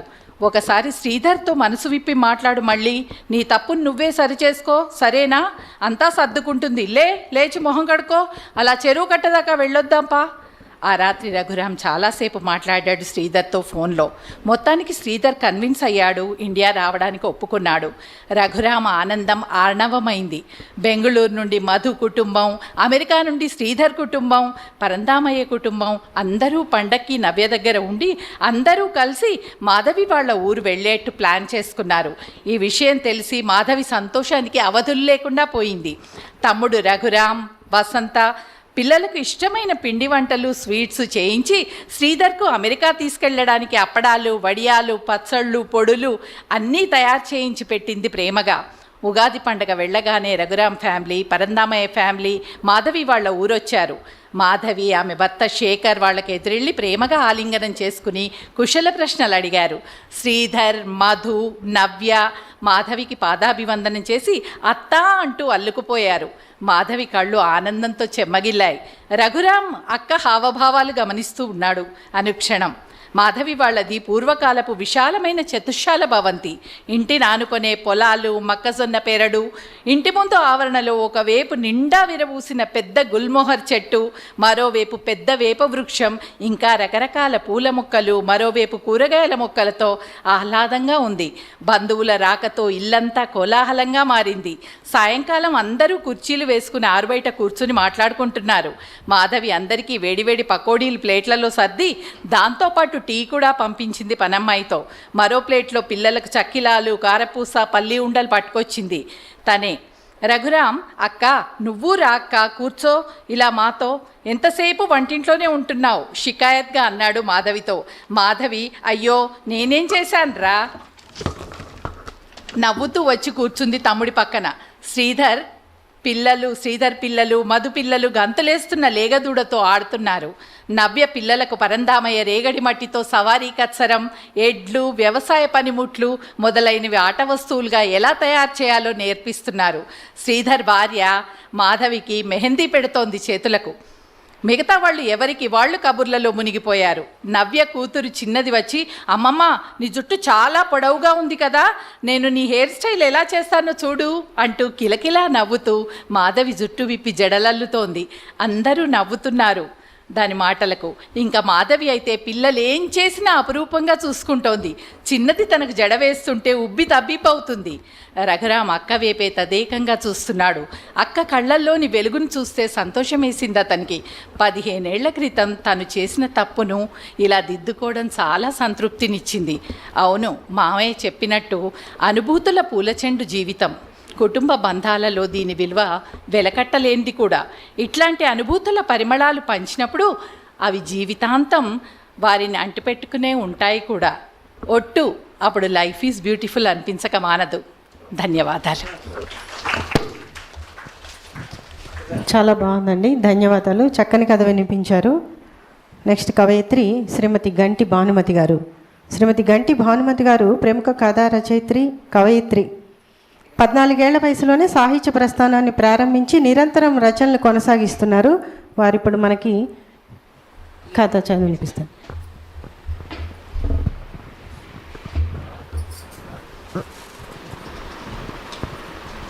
అందరికీ నమస్కారం. ఈరోజు నేను చెప్పబోయే కథ అంటే వినిపించబోయే కథ కొంచెం డిఫరెంట్గా ఉంటుంది. ఇది 83లో మేము ముంబై నుంచి హిమాచల్ ప్రదేశ్ ట్రాన్స్ఫర్ అయి వెళ్ళినప్పుడు అక్కడ జరిగిన సంఘటనలు బట్టి దాన్ని చూసి దాని గురించి నేను చదివి తర్వాత దానికి కొంచెం నేను కల్పించి రాసిన కథ అన్నమాట. దేశం అంటే మతాలోయ అని అనమాట. మేము హిమాచల్ ప్రదేశ్ వెళ్ళినప్పుడు అక్కడ ఈ ఖలిస్తాన్ గొడవలు చాలా జరుగుతున్నాయన్నమాట. మాకు బయట నుంచి ఎక్కడికైనా వెళ్ళాలంటే భయపడేవాళ్ళం. ఎందుకంటే హిమాచల్ ప్రదేశ్ ఒక టైంలో పంజాబ్లో ఒక భాగం అన్నమాట. ఆ ఖలిస్తాన్ టైంలో వీళ్ళందరూ కూడాను తమ ఆయుధాలు కానీ తమ ఇదని కానీ ఆ బింద్రేన్ వాళ్ళ వీళ్ళందరూ కూడా హర్మిందర్ సాహెబ్లో ఉండేవారు, అకాల్ తఖ్త్లో ఉండేవారు అనమాట. దీన్ని కట్టడి చేయడం కోసం ఇందిరాగాంధీ తను బ్లూ స్టార్ ఆపరేషన్ చేశారు. 84 జూన్లో అనుకుంటాను, ఫస్ట్ వీక్లో. అయితే అలా జరిగిన కొన్ని రోజులకి వాళ్ళకి కొంచెం అవమానం అనిపించేసి నెక్స్ట్ ఒక 3-4 నెలలకే ఇందిరాగాంధీని చంపేశారు అనమాట. అప్పుడు జరిగిన కల్లోలాలు కానీ ఆ గొడవలు కానీ తీసుకుని ఆధారంగా నేను రాసిన కథ ఇదనమాట. దేశం అంటే మతాలు అన్నది అనమాట. అంటే ఇందులో సిక్కు మతం కానీ హిందూ మతం కానీ అన్నది ప్రత్యేకంగా ఏమీ లేదు, కానీ వాళ్ళిద్దరి మధ్య జరిగిన ఇది అనమాట. అది తీసుకుని రాసిన కథ అనమాట. కొంచెం కల్పితం కూడా అందనమాట. ఎందుకంటే ఉన్నట్టుగా రాస్తే అది వ్యాసమే అయిపోతుంది. కొంచెం కల్పితం చేసి కొంచెం ప్రేమగా ఇది చూసి కొంచెం దానిలో కొంచెం ఇది అన్నీ కల్పించి పెట్టిన కథ అనమాట ఇది. అయితే ఇది తెలుగు అతను ఉంటాడు, శంకరం అనే అతను. ఆ శంకరం అనే అతను ఒక అమ్మాయి, సిక్ అమ్మాయిని ప్రేమించి పెళ్లి చేసుకుంటాడనమాట. ఆ పెళ్ళికి ఎవరు ఒప్పుకోరు, కానీ వీళ్ళు పెళ్లి చేసుకుంటారు. ఆమె పేరు మంజీత్ కౌర్ అనమాట. సిక్కులో ఆడవాళ్ళకి కౌర్ అని వస్తుంది అనమాట, మగవాళ్ళకి సింగ్ అని వస్తుంది అనమాట. వాళ్ళిద్దరికి పెళ్ళయ్యాక 2 అబ్బాయిలు పుడతారు. వాళ్ళు అనుకుంటారు అనమాట, మనకి ఈ మతాలు అవన్నీ మనకు అడ్డు కాకూడదు, నువ్వు మనకి పిల్లలు పుట్టినప్పుడు మనం ఇష్ట ప్రకారంగానే పెంచుదాం వాళ్ళని. నేను ఒక అబ్బాయిని హిందూ మత ప్రకారంగా పెంచుతాను, ఇంకొక అబ్బాయిని సిక్కు వాళ్ళలాగా పెంచుదాం అంటే సిక్కు వాళ్ళకి 5 కకారాలు అంటే పంచ కకారాలు అంటారు కదా, కేస్ కేర్పాన్ ఇవన్నీ ఉంటాయన్నమాట వాళ్ళకి. అలా ప్రకారంగా పెంచుదాం అనుకుంటారు అనమాట. పెద్ద అబ్బాయి అమిత్ అనమాట, హిందూ మతం ప్రకారంగా పెరుగుతాడు, హిందూ ఆచార ప్రకారంగా పెరుగుతాడు. అయితే ఆ అబ్బాయి ఆర్మీలో చేరుతాడనమాట. ఈ శంకరం అని అతను కూడా ఎయిర్ ఫోర్స్లో అతనమాట చండీగఢ్లో ఉంటుంటారనమాట. ఆ చండీగఢ్ నుంచి ఆర్మీలో వెళ్ళాల్సిన అబ్బాయి అమిత్ లే అని LEH లే అని ఒకటి ఉంది కదా, జమ్మూ అటు సైడ్ దాటాక శ్రీనగర్ దగ్గర, అక్కడికి వెళ్ళాలన్నమాట. తను డ్యూటీ చేయడం కోసం వెళ్ళాలన్నమాట. అయితే అది వెళ్ళాలంటే జమ్మూ వెళ్ళాలి, చండీగఢ్ నుంచి జమ్మూ వెళ్ళి ఆ జోగిందర్ నగర్ ఇవన్నీ దాటి అప్పుడు లే వెళ్ళాలన్నమాట. ఈ అబ్బాయి అమిత్ వెళ్తున్న బస్సులో కూర్చున్న వాళ్ళందరినీ కూడాను ఈ ఖలిస్తాన్ ఉగ్రవాదులు ఒక్కొక్కళ్ళని దింపి చంపేస్తారన్నమాట. ఇది నిజంగా జరిగింది, చంపేస్తారన్నమాట. ఆ అబ్బాయి అంటే వెళ్ళలేదన్నమాట. అది తెలిసి వీళ్ళందరూ వాళ్ళ అమ్మగారికి అదే మంజీత్ కౌర్కి ఒక పిచ్చిలాగా హిస్టీరియా లాగా వచ్చేసి అస్తమానం ఏడుస్తూ ఉంటుందన్నమాట కొడుకు కోసం అనేసి. ఇప్పుడు ఇలాంటప్పుడు మనం ఇక్కడ ఉంటే బాగుండదు, మనం చిన్న కొడుకు ఢిల్లీలో ఉంటున్నాడు, వాడి దగ్గరికి వెళ్ళిపోదామని అనుకుని చండీగఢ్ నుంచి వాళ్ళ ఆ అబ్బాయి ఎక్కడెక్కడ క్రికెట్ కోచింగ్ సెంటర్, కపిల్ దేవ్ది అక్కడ కోచింగ్ సెంటరు, కపిల్ దేవ్కి ఈ భోజనాలు రెస్టారెంట్లు అంటే చాలా ఇష్టం అనమాట. అక్కడ హోటల్ కపిల్ అని కూడా ఉందన్నమాట. ఈ సెక్టర్ 17లో ఎక్కడెక్కడ వీళ్ళందరూ చండీగఢ్లో ఉన్నారు అవన్నీ కూడా ఒకసారి చూసి ఎక్కడెక్కడ వీళ్ళ అబ్బాయి అవన్నీ కూడా చూసుకుంటూ ఢిల్లీ వెళ్ళిపోతారన్నమాట. ఢిల్లీలో చిన్న కొడుకు ఇక్కడ మంజీత్ ఎలక్ట్రికల్స్ అంటూ ఒక చిన్న షాప్ పెట్టుకుని ఉంటాడనమాట. అక్కడికి వెళ్తాడనమాట. ఎప్పుడైతే ఈ బింద్రేన్ వాళ్ళని చంపేసి బ్లూ స్టార్ ఆపరేషన్ జరిగిందో ఆ తర్వాత వీళ్ళందరూ కూడా కలిపేసి పగ తీర్చుకుందాం అనుకుంటారు ఇందిరాగాంధీ మీద. ఎందుకంటే ఇందిరాగాంధీ చేయించింది కదా బ్లూ స్టార్ ఆపరేషను, జూన్ 6థ్కో ఎప్పుడో అనుకుంటా, ఒకసారి గుర్తులేదు. అందుకని చెప్పేసి వాళ్ళు ఎట్లాగైనా పగ తీర్చుకోవాలని చెప్పేసి అక్టోబర్లో ఇందిరాగాంధీని చంపేస్తారన్నమాట. అది అప్పుడు కనపడ్డ సిక్కులు అందరినీ చంపేస్తారన్నమాట. ఇప్పుడు ఏమవుతుందంటే వీళ్ళ అబ్బాయి రెండో అబ్బాయి సిక్కు ప్రకారంగా పెరుగుతాడనమాట. వీళ్ళ రెండో అబ్బాయి గుర్మీత్ అని అతను. ఆ రోజున ఈ అబ్బాయి ఇంటికి రాడు ఎప్పటికీ కూడా. ఈ తండ్రి అనుకుంటాడు, శంకరం అనుకుంటాడు అనమాట, ఏంటి ఇంకా ఎంతవరకు రాలేదు అది ఇది అని చూస్తాడు. అసలే పెద్ద కొడుకు ఈ ఖలిస్తాన్ ఉగ్రవాదుల మూలంగా చచ్చిపోయాడు. ఇప్పుడు రెండో కొడుకు కూడా ఈ జీవితం గురించి బాధపడుతూనే ఒక పక్కన భార్య మంజీత్ కౌర్ కూడా హిస్టీరియా పిచ్చిగా ఉంటుంది కాబట్టి ఆమె గురించి బాధపడుతూ ఈ శంకరం అనే అతను బాల్కనీలో చూస్తూ ఉంటాడు అనమాట. ఎప్పటికీ కొడుకు రాకపోతే వాళ్ళ దిగి అనమాట అందరూ అంటారు అనమాట, ఏంటంటే మీకు ఇంకా తెలీదా అంటారు. ఏమైంది అంటే ఇందిరాగాంధీని చంపేశారు, మరి కనపడ్డ సిక్కులందరినీ చంపేస్తున్నారు అంటే వీడి గుండె ఆగిపోతుంటారు, శంకరం గుండె అనమాట. ఎందుకంటే రెండో కొడుకు సిక్కుల ప్రకారంగా పెరిగాడు కాబట్టి ఇంకా గబగబా వెళ్తాడనమాట. ఎక్కడైతే మంజీత్ ఎలక్ట్రికల్స్ అని ఉంటుందో ఆ షాప్ కోసం వెళ్తుందా ఎక్కడ కనపడ్డనమాట. ఎందుకంటే అక్కడ అంతా టియర్ గ్యాస్ అదంతా వేసేసారు. కనపడ్డ వాళ్ళని బాంబుల శబ్దాలు ఇవన్నీ వినపడుతుంటాయి, అడుగులు ఏడుపులు, ఎక్కడ పడితే అక్కడ రక్తాలు ఇవన్నీ ఉంటాయన్నమాట. చూసి అనమాట అక్కడ ఎదురుకుండా ఈ షాప్ దగ్గరికి ఎలాగో అలా దాటుకుంటూ వెళ్తుంటాడు. పోలీసులు వెళ్ళనివ్వట్లేదు అనమాట. లేదంటే మా అబ్బాయి ఉన్నాడు ఇక్కడ, మా షాప్ ఉంటుందని వెళ్తే అక్కడ మంజీత్ ఎలక్ట్రికల్స్ అని ఉన్న బోర్డు వంకరగా కింద పడి అంటే సగం ఒక మేకుకి వేలాడుతూ ఉంటుందన్నమాట. ఈయన వెళ్ళేటప్పటికి అక్కడ కింద అతని టర్బన్ ఊడిపోయి ఉంటుందన్నమాట, కొడుకు కింద పడి ఉంటాడనమాట. అప్పుడు ఏం చేయాలి ఏడుస్తూ ఇంకా తీసుకుని వెళ్తారనమాట. ఇంకా అసలే భార్య ఇలా ఉంది, రెండో అబ్బాయి కూడా ఇలా అనేటప్పటికీ వీడు అనుకుంటాడు మాకు ఏ రాజకీయాలతో ఏ మతంతో మాకేం సంబంధం లేదు, కానీ మా ఇద్దరు కొడుకులు కూడా ఇలాగ చచ్చిపోయారు అనేసి అనుకుంటారు.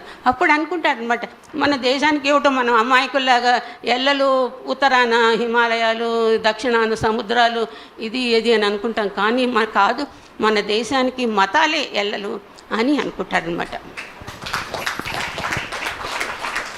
ఇది 46 ఏళ్ళైందండి కథ రాసి.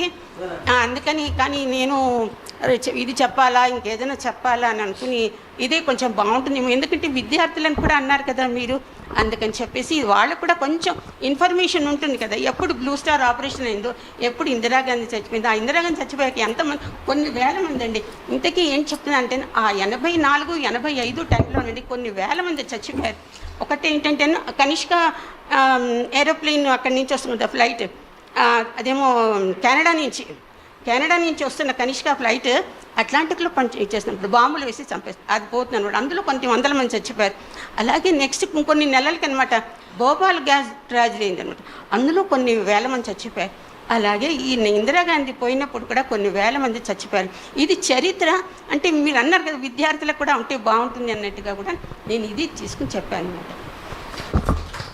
ధన్యవాదాలండి, చాలా మంచి కథ వినిపించారు. నెక్స్ట్ రచయిత్రి శ్రీమతి యలమర్తి అనురాధ గారు, ఉత్తమ సాహితీవేత్త అవార్డు గ్రహీత వీరు తమ కథను వినిపిస్తారు.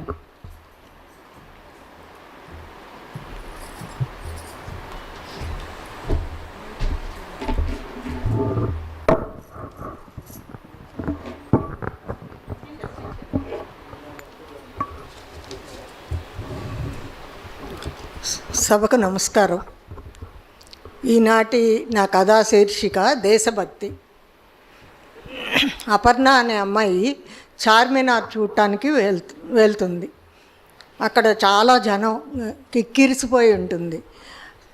ఆ టైంలో వెనక నుంచి ఒక మాట వినిపిస్తుంది, ఈరోజు ఇది ఉంది రేపు ఇది కనిపించదు అని. దాంతో ఈ అమ్మాయికి చాలా భయం వేస్తుంది. అంటే ఏం జరుగుతుంది, చార్మినార్ని పేల్చేస్తారా ఏంటి, ఇలా భయపడిపోయి తను వాళ్ళని ఫాలో అవుతుంది. దూరంగా ఉంటూ చూడటం సంగతి దేవుడు ఎరుగు, తర్వాత చూసుకుందాం, ముందు వీళ్ళని ఫాలో అవుదామని వాళ్ళని ఫాలో అవుతుంది. అలా వెళ్తూ వాళ్ళు సందులు గొంతులు అన్నీ తిరుగుతూ చివరికి ఒక ఇంట్లోకి వెళ్తారు.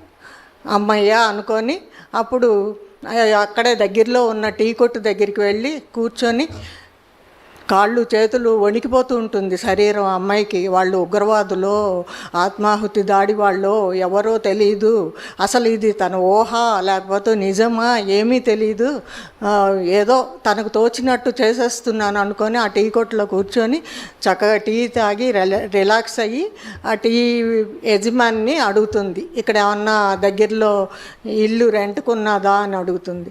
అప్పుడు ఆ ఆకుపచ్చ మేడ పక్కన ఇల్లు ఖాళీ ఉందమ్మా అని చెప్తారు. అంతే, తను చాలా సంతోషంగా ఫీల్ అవుతుంది. ఎందుకంటే వీళ్ళు ఇద్దరు వెళ్ళిన మేడ ఆకుపచ్చ మేడే అన్నమాట. అమ్మయ్య అనుకొని అక్కడికి వెళ్ళి వాళ్ళు చెప్పిన షరతులన్నీ ఒప్పుకొని 2 నెలలు అడ్వాన్స్ ఇచ్చేసి ఆ ఇంటిని తను రెంట్కి తీసుకుంటుంది.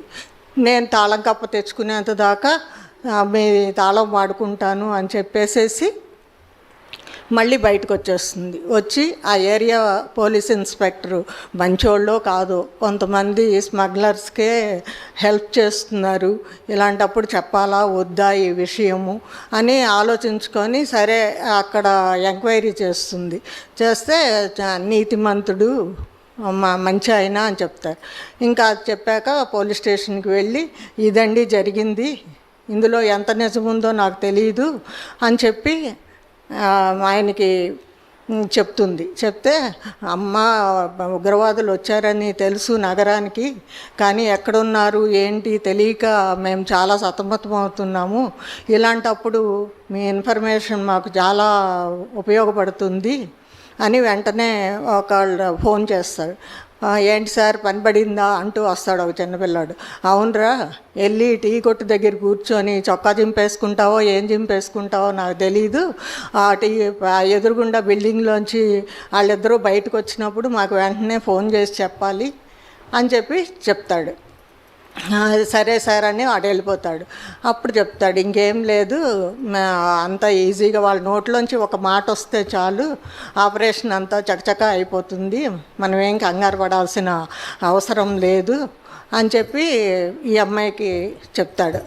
చెప్పాక ఇంక నువ్వు ఉండక్కర్లేదమ్మా వెళ్ళిపోవచ్చు అని చెప్తాడు. లేదు సార్ నేను కూడా ఉంటాను, ఇక్కడ ఏమవుతుందో అనేసి అనిపిస్తుంది నాకు అని ఉంటుందన్నమాట. అమ్మాయి ఫీలింగ్స్ అట్లాగా అన్నీ తెలుసుకోవాలని అనుకోవటం, భయపడకుండా ఉండటం ఆయనకి చాలా నచ్చుతుంది. సరే ఇంత లోపల ఫోన్ వస్తుంది, వాళ్ళు బయటికి వెళ్తున్నారు అని చెప్పి ఇంకా వాళ్ళ ఫోన్ను ట్రాప్ చేస్తారు. వాళ్ళ మాటల్ని వింటున్నాం మనము, ఇంకేం భయం లేదు అనేసి లోపలికి వెళ్ళి ఒక నిమిషంలో బయటకు వస్తాడు. పదమ్మ వెళ్దామంటాడు. ముస్లిం వేషంలో వస్తాడనమాట అతను. తనే గుర్తుపట్టదు అసలు. అంటే ఓ ఈయన పోలీస్ ఇన్స్పెక్టరే ఆ వేషంలో వచ్చారనమాట. ఇద్దరు బయటకు వస్తారు. తర్వాత ఇది మత్తుమంది ఇచ్చింది వాళ్ళ మాటల్లో తెలిసిపోతుంది. మొత్తానికి వీళ్ళు తిరుమలలో వెంకటేశ్వర స్వామి గుడి, బాసర అన్నిటినీ ఏం చేశారనమాట, పెట్టి బాంబులు పెట్టి లేపేద్దాము అని చెప్పి డిసైడ్ అయింది అనేసి వాళ్ళ మాటల్లో తెలుస్తుంది. ఇంక వెంటనే టీ అబ్బాయికి మత్తుమందు కలిపిన టీ ఇమ్మని అక్కడికి పంపిస్తారు. ఎప్పుడు పంపించే అబ్బాయితోనే పంపించండి టీ అని చెప్పి చెప్తారు. వాళ్ళు లోపలికి వెళ్ళిపోయాక మళ్ళీ వీళ్ళు బయట వెయిట్ చేస్తుంటారు. బయట అటాక్ జరిగితే చాలామంది చనిపోయే అవకాశం ఉంటుంది, అదే లోపలైతే మనం ఈజీగా వాళ్ళని పట్టుకోవచ్చు, తెలిసిపోయింది కాబట్టి వాళ్ళే అని చెప్పి అని అనుకుంటారు. చివరికి తలుపులు బద్దలు కొట్టుకొని మొత్తానికి లోపలికి వెళ్తారు. వెళ్ళి వాళ్ళని కుర్చీలకి బంధించేసేసి వాళ్ళ ఫోన్తో వాళ్ళ మాటలు వినటం వల్ల దాన్ని మిమిక్రీ టైప్లో అవతల వాళ్ళతో మాట్లాడి మొత్తానికి గ్యాంగ్ అంతా పట్టేసుకుంటారు. ఈ అమ్మాయి వల్లే ఇదంతా జరిగిందని చెప్పేసేసి టీవీ వాళ్ళు అందరూ అపర్ణని చాలా మెచ్చుకుంటారు. ముఖ్యమంత్రి కూడా పిలిచి ఆ అమ్మాయికి సన్మానం చేస్తారు. అప్పుడు మీడియా వాళ్ళు వచ్చి మీకు భయం వేయలేదా, ఎలాగా వాళ్ళు అలాంటి వాళ్ళని తెలుసు కదా ఊహించే వెళ్ళారు అని అంటే, మన చార్మినార్ అంటే మన సంపద కదా, అలాంటి వాటిని పోగొట్టుకుంటామా, పోతే పోయేది నా ప్రాణమే కదా అనిపించింది, అందుకే నేను ఇలా ప్రవర్తించాను, ఇప్పుడు నాకు చాలా సంతోషంగా ఉంది అని చెప్తుంది అమ్మాయి. దాన్ని బట్టి ఏం తెలుస్తుందంటే ప్రతి వాళ్ళు మన ప్రాణాల కంటే దేశభక్తి గురించే ఎక్కువ ఆలోచించాలి అని తెలుసుకోవాలన్నట్టుగా ఈ కథ రాయటం జరిగింది. ధన్యవాదాలు. ధన్యవాదాలండి. చాలా చక్కని కథ వినిపించారు. ఇప్పుడు ఇక్కడ కథ వినిపించిన వాళ్ళు మీరు తమ తమ సీట్లలో కూర్చుంటే నెక్స్ట్ నెక్స్ట్ బ్యాచ్ వారిని మేము పిలుస్తాము. ఒకళ్ళేమో బాల సాహిత్యం వినిపించారు, ఒకళ్ళేమో హాస్య కథ వినిపించారు, దేశభక్తి వినిపించారు, సామాజిక స్పృహ ఉన్న కథ విన్నాము, ఇంకా మహిళలు ఎంత జాగ్రత్తగా ఉండాలి అనేది అలా చక్కగా అన్ని రకాల కథలు విన్నాము. నెక్స్ట్ బ్యాచ్ని పిలుస్తాను.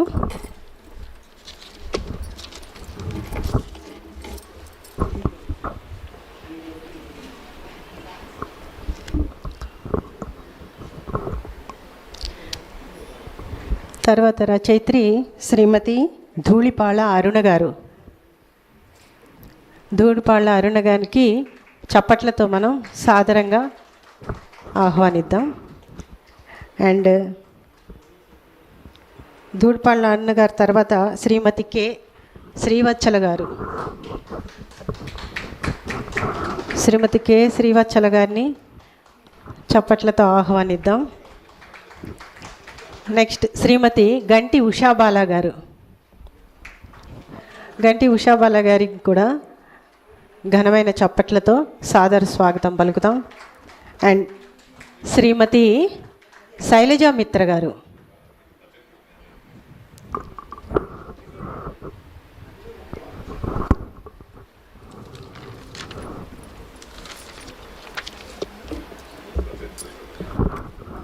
ఇప్పుడు శ్రీమతి ధూళిపాళ్ళ అరుణ గారు వారి కథను వినిపిస్తారు. వారి కథ వినిపించే ముందు ఒక మాటలో శ్రీమతి ధూళిపాళ్ళ అరుణ గారు తెలుగు సాహిత్యంలో కవయిత్రి, కథా రచయిత్రి, వ్యాసకర్తగా, పరిశోధకురాలిగా విశిష్ట సేవలు అందిస్తున్నారు. వారు ఇప్పుడు చక్కని కథ వినిపిస్తారు.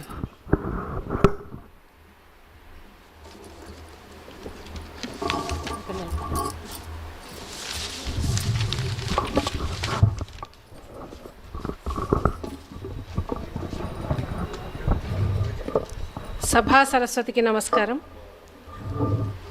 ఈరోజు మీ అందరి సమక్షంలో నేను వినిపించబోయే కథ మిగిలేవి గురుతులే. ఇది ఒక గోడ యొక్క స్వాగతం కాబట్టి ఉత్తమ పురుష కథనంలో ఉంటుంది కాబట్టి అదే విధంగా వినిపిస్తాను.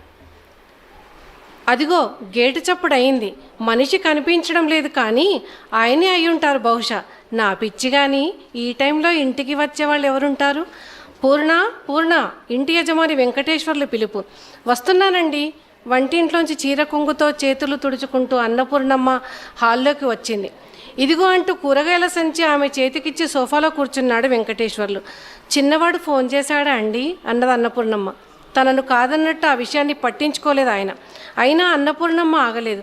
పిల్లలకు పరీక్షలేవో ఉన్నాయట, వీలు చేసుకొని వస్తామన్నాడు. మన ఆరోగ్యాలు జాగ్రత్తగా చూసుకోమని చెప్పాడు. నిట్టూర్చాడు వెంకటేశ్వర్లు. 40 సంవత్సరాలుగా ఆయనను నేను చూస్తున్నాను. వాళ్ళ నాన్నగారు ఒక్కగానొక్క కొడుకు వెంకటేశ్వర్ల పెళ్లి సందర్భంగా ఈ ఇల్లు కట్టించాడు. వంటశాలని పడక గదిని వేరు చేస్తూ హాలులో అడ్డంగా గోడగా నన్ను నిలబెట్టారు. అప్పటి నుండి ఈ ఇంటి రహస్యాలెన్నో నాలో దాచుకొని మూగసాక్షిగా ఉండిపోతున్నాను. 3 సార్లు ఈ ఇల్లు ఆధునిక హంగుల కోసం కొన్ని మార్పులకు లోనైంది. కానీ ఎందుకో నన్ను ముట్టుకోలేదు. ఇంజనీర్ను పిలిపించినప్పుడల్లా నాలో భయం ఆవహించేది. ఆ దురదృష్టం ఇప్పటివరకైతే పట్టలేదు. కానీ నా మీద మటుకు ఏవో రంగుల చిత్రాలు ముద్రించి సుందరంగా నన్ను ముస్తాబు కూడా చేశారు. పైన కూడా ఒక కుటుంబం ఉండేలాగా వసతులు కల్పించి పోర్షన్లు కట్టారు. 2 కొడుకులకు ఉపయోగపడుతుందని వెంకటేశ్వర్ల ఉద్దేశం. వెంకటేశ్వర్లకు తల్లిదండ్రులు చనిపోయే సమయానికి 2 మగపిల్లలు కాలేజీ చదువుకు వచ్చారు. రెవెన్యూ శాఖలో అధికారిగా పనిచేస్తున్న వెంకటేశ్వర్లు రిటైర్మెంట్ తీసుకొని పిల్లల బాధ్యతలు పూర్తి చేసుకున్నాడు. కానీ రెక్కలొచ్చిన పిల్లల వలసలను ఆపలేకపోయాడు. కొడుకులిద్దరి కారణాలు వేరైనా సారాంశం మీ బతుకు మీరే బతకండని చెప్పడం. అమాంతంగా ఎగిరిపోయారు. సమయం లేదనే సాకు ప్రతిసారి దాని సత్తా చూపించి తల్లిదండ్రుల గుండెను నీరు కారుస్తున్నది. పాపం తండ్రి చనిపోయిన మొదట్లో ఆయనకు ఉద్యోగం లేకపడ్డ పాట్లకు, పిల్లలను మంచి విద్యావంతులను చేయడానికి ఆర్థికంగా ఎదుర్కొన్న ఇబ్బందులకు మౌన సాక్షిని నేను. ఈనాడు ఒంటరిగా జంట పక్షులు మిగిలారు. ఆ దంపతులు పిల్లల కోసం కన్న కలలు, చెప్పుకున్న ఊసులు నా చెవికి సోకుతుండేవి. ఒక్కొక్కప్పుడు నవ్వు తెప్పించేవి. వారి అనురాగ మధురిమలు ఆనందాన్ని కలిగించేవి. పిల్లలు తమకు దూరంగా జరిగిపోయాక కొంతకాలం ఆ ఇంట్లో నవ్వులు మాయమై విషాదం ఆవరించింది. కన్నీటికి వారి కన్ను నిరంతరం ఆవాసమైంది. వండిన వంట చాలాసార్లు గోడ పక్కన వీధి కుక్కలకు ఆహారం అయ్యేది. మెల్లమెల్లగా మళ్ళీ చిరునవ్వులు పులుముకున్నాయి. లోపల బాధ ఉన్న వెంకటేశ్వర్లు నిర్లిప్తంగా గంభీరంగా ఉండేవాడు. అన్నపూర్ణమ్మ మాత్రం వాళ్ళ ఫోను రాగానే ఏదో ఉత్సాహంతో ఆయనతో అన్నీ చెబుతూ ఉండేది. పూర్ణ పూర్ణ వెంకటేశ్వర్ల గొంతు బేలగా గాబరాగా వినిపిస్తోంది. నాపై వేలాడదీసిన కాలసూచి రాత్రి 2 గంటలు దాటినట్లు చూపిస్తోంది. గదిలో ఉన్న అన్నపూర్ణమ్మ గారికి ఏమై ఉంటుంది? గబగబా బయటకు వచ్చిన యజమాని ఎవరికో ఫోన్ చేస్తున్నాడు, ఏదో చెప్తున్నాడు. అర్థం కాలేదు నాకు. 20 నిమిషాల్లో ఆయన స్నేహితుడు పార్వతీశం డాక్టర్ని తీసుకుని వచ్చాడు. అందరూ లోపలికి వెళ్ళారు. కాసేపటికి వెంకటేశ్వర్లు గట్టిగా ఏడవడం వినిపించింది. రేపటి నుండి ఈ ఇంట్లో ఆమె గాజుల గలగలలు, కాలియందల చిరు సవ్వడులు, చెరగని చిరునవ్వు ముఖము, ఆత్మీయ పలకరింపులు, అతిథుల ఆదరణలు ఉండవనే విషయం అర్థమైన నాకు దుఃఖం కట్టలు తెంచుకుంది. ఓదార్పు పొందడానికి, బాధను పంచుకోవడానికి నేను మనిషిని కాదు కదా. చుట్టుపక్కల వారు 4-5 వచ్చారు. హాలులో నా ముందే పడుకోబెట్టారు. మేడపైన అద్దెకున్న కుటుంబీకులు ఆయనకు తోడుగా నిలిచారు. వెంకటేశ్వర్లు బిగ్గరగా ఏడుస్తున్నాడు. స్నేహితుడు పార్వతీశం చేస్తున్న ఓదార్పు విఫలయత్నం అవుతోంది. 4 దశాబ్దాల వైవాహిక జీవితంలో ఆయనను వదిలి ఆమె ఎక్కడికి వెళ్ళేది కాదు. ఎక్కడికైనా కలిసే వెళ్ళేవారు. శుభాశుభ కార్యక్రమాలకు తమ వంతు సహాయం చేసేవాళ్ళు. నా సమక్షంలోనే ఎంతోమంది తమ ఇంటి శుభకార్యాలకు అన్నపూర్ణమ్మ దంపతుల ఆశీర్వాదం తీసుకునేవారు. పిల్లలు అంతగా పట్టించుకోకున్నా ఎంతోమంది ఈ దంపతులను తల్లిదండ్రుల కన్నా ఎక్కువగా భావించేవారు. అంతటి సహృదయులు వారు. లోకంలో బంధాలు ఎక్కడ ఎప్పుడు కలుగుతాయో, ఎప్పుడు ఏ రకంగా విడిపోతాయో ఎవరికీ తెలియదనేది గొప్ప వాస్తవం. ఎప్పటిలాగే మరో ఉదయం పురుడు పోసుకుంది. రాత్రి నుండి యజమాని పచ్చి మంచినీళ్లు కూడా ముట్టుకోలేదు. సమాచారం తెలిసిన ఆప్తులు హుటాహుటిన చేరుకుంటున్నారు. మహానుభావురాలని, అందుకే నిండు ముత్తైదువగా చనిపోయిందని అన్నపూర్ణమ్మను కీర్తిస్తున్నారు. వేదన అంతా మాటలుగా గొంతులు మారుతున్నాయి. వారి మాటలకు వెంకటేశ్వర్ల దుఃఖం అంతకంతకు పెరుగుతోంది. వివాహమైన క్షణం నుండి ఆమె ప్రతి జ్ఞాపకం ఆయన మనసును శూన్యంలోకి పడేస్తుంది. విధి విచిత్రానికి అంతమేది? ఎందుకీ బంధాలు, ఎందుకీ దూరాలు? క్షణంలో కూలిపోయే వాటి కోసం ఆశల పల్లకీలు మోస్తూ ఎందుకీ భవిష్యత్తు నిర్మాణాలు? వలస పక్షులు గూడు చేరడానికి మరో రోజు పట్టింది. విదేశీ ఆడంబరాలు చూపిస్తూ దర్జాగా గుమ్మం ముందు వచ్చి నిలబడ్డాయి. వచ్చిపోయే వాళ్ల సంఖ్య కూడా పెరిగింది. కొడుకులను చూసిన వెంకటేశ్వర్లలో అదే నిర్లిప్తత. అంతవరకు అద్దాల పెట్టెలో బిగించబడిన అన్నపూర్ణమ్మ దేహాన్ని విడిపించడానికి జరగవలసిన పనులు ఆరంభమయ్యాయి. యాంత్రికంగానైనా శ్రద్ధగా అన్నీ ముగించాడు వెంకటేశ్వర్లు. వచ్చిన వాళ్ళంతా ఘట్టం ముగిసి వెళ్ళిపోయారు. కుటుంబంలో అన్నపూర్ణమ్మ తప్ప అందరూ మిగిలారు. హాలులో వెంకటేశ్వర్లు ముడుచుకొని పడుకున్నాడు. నన్ను ఆనుకొని అటువైపు ఉన్న 2 గదుల్లో ఒక గదిలో ఆయన కొడుకుల 3 పిల్లలు పడుకున్నారు. మరో గదిలో కొడుకులు కోడళ్ళు ఎవరికీ వినపడకుండా చిన్నగా మాట్లాడుకుంటున్నారు. ముఖ్యంగా వెంకటేశ్వర్లకు ఆయనతో ఎలా మాట్లాడి ఒప్పించాలో ప్రణాళిక వేసుకుంటున్నారు. నా గుండెలో రాయి పడింది. 12 రోజులు హడావిడిగా గడిచిపోయాయి. ఆ మరునాడు మధ్యాహ్నం సమావేశం. నాన్న, మా స్నేహితునికి ఆఫీస్ కోసం ఈ ఇంటిని అడుగుతున్నారు. దానికి తగ్గట్టు మొత్తం కూల్చి కన్స్ట్రక్షన్ చేసుకుంటాడట. మార్కెట్లో ఉన్న రేటు ప్రకారం 2 కోట్లు ఇస్తానంటున్నాడు. అది అమెరికా సంస్థతో అనుబంధంగా ఉండేదే కాబట్టి మేము కూడా దాంట్లో పార్ట్నర్స్గా ఉంటాం. అప్పుడు మనకు 2 రకాల లాభం వస్తుంది అన్నాడు పెద్ద కొడుకుకు అమ్మాలనే ప్రతిపాదన ముందుకు తెస్తూ. అవును నాన్న, మేము బాగా ఆలోచించి నిర్ణయానికి వచ్చాం. అన్నే స్నేహితుడు నాకు కూడా స్నేహితుడే, మంచి నమ్మకస్తుడు. మీరు సరేనంటే వాడిని పిలిపించి మీ ముందే మాట్లాడతాం అన్నాడు చిన్నవాడు. ఇక మీరు మాట్లాడేది ఏదీ లేదని చెప్తున్నట్లు. నా యజమాని ఏం చెప్తాడో, ఎలా స్పందిస్తాడో నాకు ఆదుర్దాగా ఉంది. వద్దని చెప్తే బాగుండు, వద్దనకపోతే ఆయన ఎక్కడుంటాడు? నా మనసుకు నచ్చ చెప్పుకున్నాను. నా ఊహను అబద్ధం చేస్తూ మరి నేను గొణిగాడు వెంకటేశ్వర్లు. అదేంటి మామయ్య, ఇంకా ఇక్కడెందుకు? మీరు మాతో పాటే తీసుకువెళ్తాం, ఏముంది ఇక్కడ? కోడళ్ళు ఈసారి ఆయనను ఒప్పించే బాధ్యత తాము తీసుకున్నారు. ఏముందా, నా జీవితం ఉంది, నా పూర్ణ జ్ఞాపకాలున్నాయి. మా నాన్న మమ్మల్ని వదిలేసి డబ్బుతో తిరిగే మీకు మా మనసు ఎలా అర్థమవుతుంది? మీకు ఏది నచ్చితే అది చేసుకోండి అన్నాడు బాధతో కూడిన ఆవేశంతో. అందరూ కొంచెం వెనక్కి తగ్గారు. ఇప్పుడు దీంట్లో మీకు ఏమి ఇబ్బంది ఉంది? ఎవరికో ఇచ్చే కంటే స్నేహితుడు కాబట్టి ధైర్యం ఉంటుంది. అందులో మాకు లాభం కలుగుతుంది. మీరు మాతో వచ్చాక ఇక్కడేం పని? పాడు చేసుకోవడం కంటే లాభం వస్తుంటే కాదంటారెందుకు? ఎప్పుడూ మీతో వచ్చిన చిక్కే ఇది. ఇవన్నీ కాదు నాన్న, 2 రోజుల్లో వాడు వచ్చి అంతా సెటిల్ చేసుకుంటానన్నాడు. మేము ఇంకో వారం ఎలాగో లీవ్ తీసుకునే వచ్చాం. ఈలోపు పనులన్నీ అయిపోతే మనం వెళ్ళిపోవచ్చు. ఊరికే రావాలంటే మాకు కుదరదు. అని చెప్పడం నచ్చచెప్పే ధోరణిలో కనిపించినా తిరుగులేని నిర్ణయమని పెద్ద కొడుకు స్పష్టంగా చెప్పకనే చెప్పాడు. ఎవరు గదుల్లోకి వాళ్ళు వెళ్ళిపోయారు. ఏవో చర్చలు జరుగుతూనే ఉన్నాయి. హాలులో మౌనంగా ఒంటరిగా వెంకటేశ్వర్లు పూలదండ వేలాడేసిన ఫోటోను తదేకంగా చూస్తూ. ఆయన బాధ ఎవరూ పట్టించుకున్నట్లు లేదు. సాయంకాలం కాగానే వంట మనిషి వంట చేసి వెళ్ళిపోయింది. విదేశీ పక్షులు గదుల్లో కూర్చుని భోజనాలు చేస్తూ కూడా చేయబోయే కర్తవ్యాలను ఆలోచించుకుంటున్నారు. వెంకటేశ్వరుడు పక్కన పళ్ళెల్లో భోజనం పెట్టాడు. ఆయన తర్వాత తింటానన్నాడు. ఎవరి ఆలోచనల్లో వారు నిద్రలోకి జారుకున్నారు. నా యజమాని నన్ను ఆసరాగా చేసుకొని వీపు ఆనించి కూర్చున్నాడు. ఆగకుండా వస్తున్న కన్నీళ్లు ఆయన గుండెల మీదకి జారుతున్నాయి. ద్రవించిపోయాను. నిస్సహాయంగా అలాగే చూస్తూ ఉండిపోయాను. అలా ఎంతసేపు గడిచిందో తెలియదు. అంతటా నిశ్శబ్దం. చాలాసేపటికి కూర్చున్న ఆయన వీపు నాకు చల్లగా తగిలింది. ఆయన తన జ్ఞాపకాలను ఎక్కడికో తీసుకుపోలేక ఇక్కడే వదిలేశారని గ్రహించాను.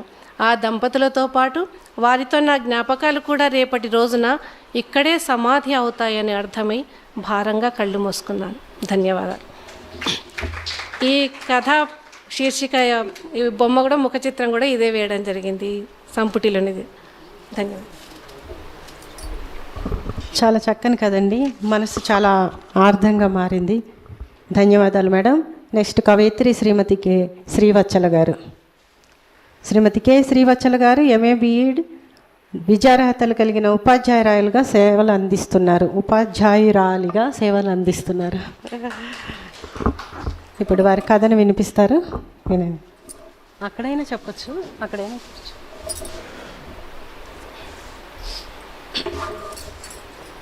ఆన్ చేసుకోండి కింద.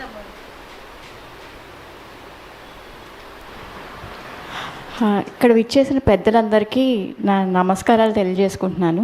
నాకు ఈ అవకాశాన్ని అందించిన చిమ్మపూడి శ్రీరామ్మూర్తి గారికి పొత్తూరి జయలక్ష్మి గారికి నా హృదయపూర్వక నమస్కారాలు తెలియజేసుకుంటున్నాను. ఇక నా కథ విషయానికి వస్తే, కథ పేరు సుధా మదనం. సుధ తన మనసులో ఎలా మదన పడిందో, అది ఎలా జయించిందో అనేదే ఈ కథ యొక్క సారాంశం అన్నమాట. సుధ ఎప్పటిలాగే అరుగు మీద కూర్చొని ఆకాశం వైపు చూస్తూ కూర్చుంది. ఈసారి సుధ కళ్ళల్లో చాలా ఆనందం కలిగింది. తన ఆనందానికి కారణం వాళ్ళ అమ్మ నాన్న. సుధ చిన్నప్పటి నుంచి వాళ్ళ అమ్మమ్మ తాతయ్య దగ్గర పెరిగింది. ఎందుకంటే సుధ వాళ్ళ అమ్మ నాన్నగారు ఇద్దరు ఉద్యోగస్తులు. సుధ భవిష్యత్తు గురించి మాత్రమే ఆలోచించారు వాళ్ళు. డబ్బు ఆస్తి ఇస్తే సరిపోతుంది సుధకి, పిల్ల బాగా బాగుపడుతుంది అని అనుకుని సుధ వాళ్ళ అమ్మ నాన్న సుధని వాళ్ళ అమ్మమ్మ తాతయ్య దగ్గర పెంచారనమాట. సుధ వాళ్ళ అమ్మమ్మ తాతయ్య దగ్గర చిన్నప్పటి నుంచి చాలా మంచి విషయాలు నేర్చుకుంది. అవి ఏంటంటే మన సంస్కృతి, మన సాంప్రదాయం, మనం ఇతరుల పట్ల ఎలా ఉండాలి, ఎలా గౌరవించాలి, ఇతరులకు ఎలా సహాయం చేయాలి, ఇవన్నీ చిన్నప్పటి నుంచి సుధ చూస్తూ వాళ్ళ అమ్మమ్మని చూస్తూ వాళ్ళ తాతయ్యని చూస్తూ పెరగడంతో చాలా మంచి వ్యక్తిత్వం గల అమ్మాయిగా పెరిగిందనమాట. ఇలా పెరిగి పెద్దయిన సుధకి ఒక మంచి ఉద్యోగం కూడా వచ్చింది. సుధ వాళ్ళ అమ్మమ్మ తాతయ్య దగ్గర ఆశీర్వాదం తీసుకుని వాళ్ళ అమ్మా నాన్నని చూడ్డానికని వెళ్ళింది.